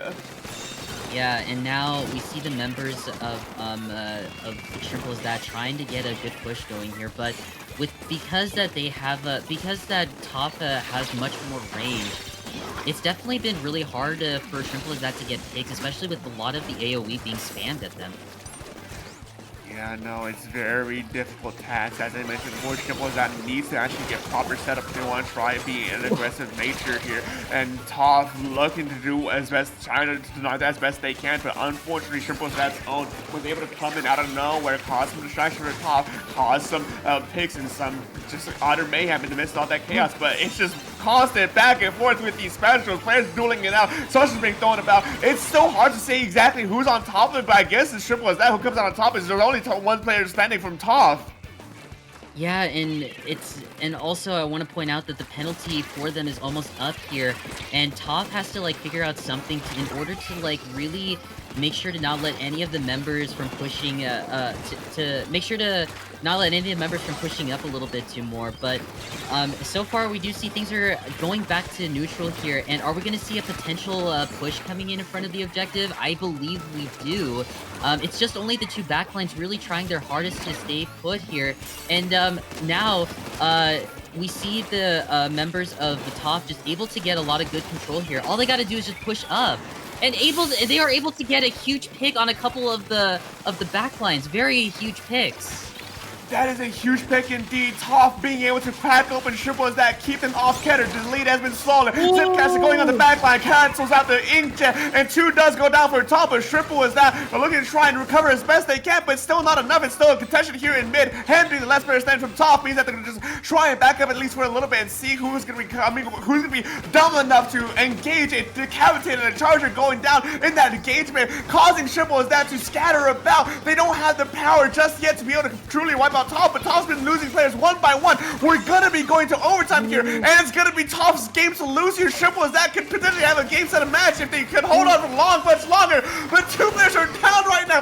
T.O.F.F playing every card on their side to take control of the zone, to stay alive for a little bit longer, and it's still not enough. This bumper is not on the zone, which is an unfortunate thing, but it's not enough. You know, at the time, Shrimple was there, was able to stand their ground and take this game away from T.O.F.F, going 3-2 in grand finals. It was the desperation that got the best of T.O.F.F there. I think they got a little too desperate there. We saw them trying to like push up a little bit, but they gotta watch out for the flank, especially coming from the sharking Carbon. Like, oh my god, like I really was anticipating, you know, T.O.F.F to really have this in the bag, especially since they were able to get some crucial picks, especially on the backlines. But I don't know, I think something might have happened that enabled Shrimple as that to rush in and just secure and able to take so much control and able to get picks on the members from T.O.F.F and able to secure game number 5 and winning finals here, folks. What a banger of an ending that was.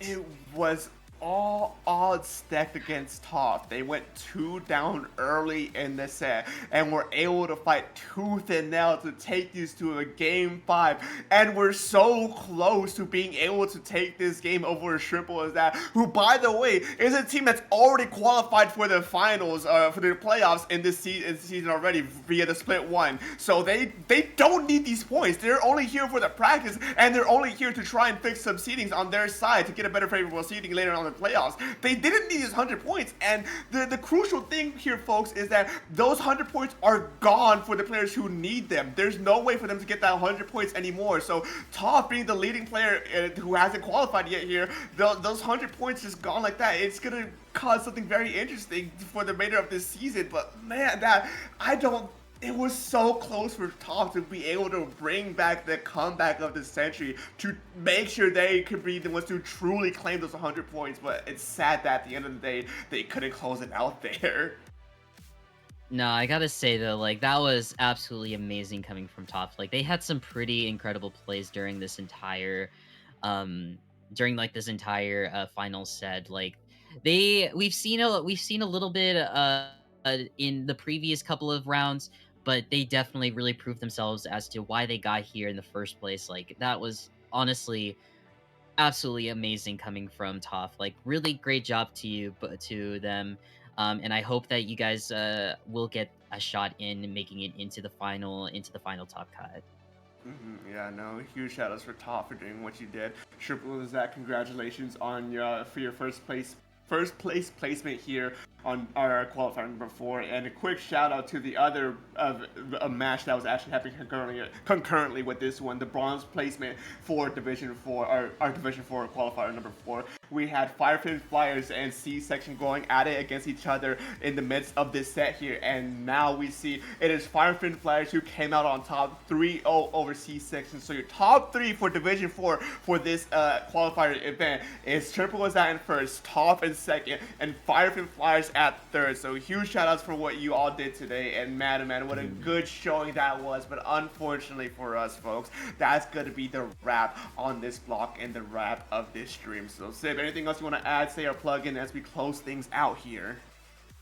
Well, you can find me at Blue Sky and on Twitch at Ciberino. And if you wanna come and support my team Appreciation Collective, we have a Blue Sky as well, so you can go ahead and see what we're all about, and yeah, see what I'm all about as well as an individual player as well. So, but what about you, Dark? Where can the lovely people find you? You can find me on most social media websites at SPF Dark. I repost random nonsense from time to time on Blue Sky. I stream occasionally when my schedule cans, but more often than not, you'll most likely hear my voice time and time again across the multiple organizations that we have here in the community, either here in CCA, RPL, DAP Productions. I'm literally all over the map. But with that being said and done, folks, we are wrapped up here. But the action isn't over just yet, folks. Over on Splatoon Tourney, they're still in the middle of their grand finals for their Division 1 here for the CCA. So once this stream wraps up, go look out who's going to be on top there, because right now it's PSU Blue versus Tosin Tiger Sharks, which is going to be a very entertaining set to watch and finish out. So don't go anywhere just yet, folks. It's been a wrap on our side, but check out the other stream that's currently going on. But with that being said and done, we're done here, folks, and I hope yourselves have a good one. Good time zone, everybody.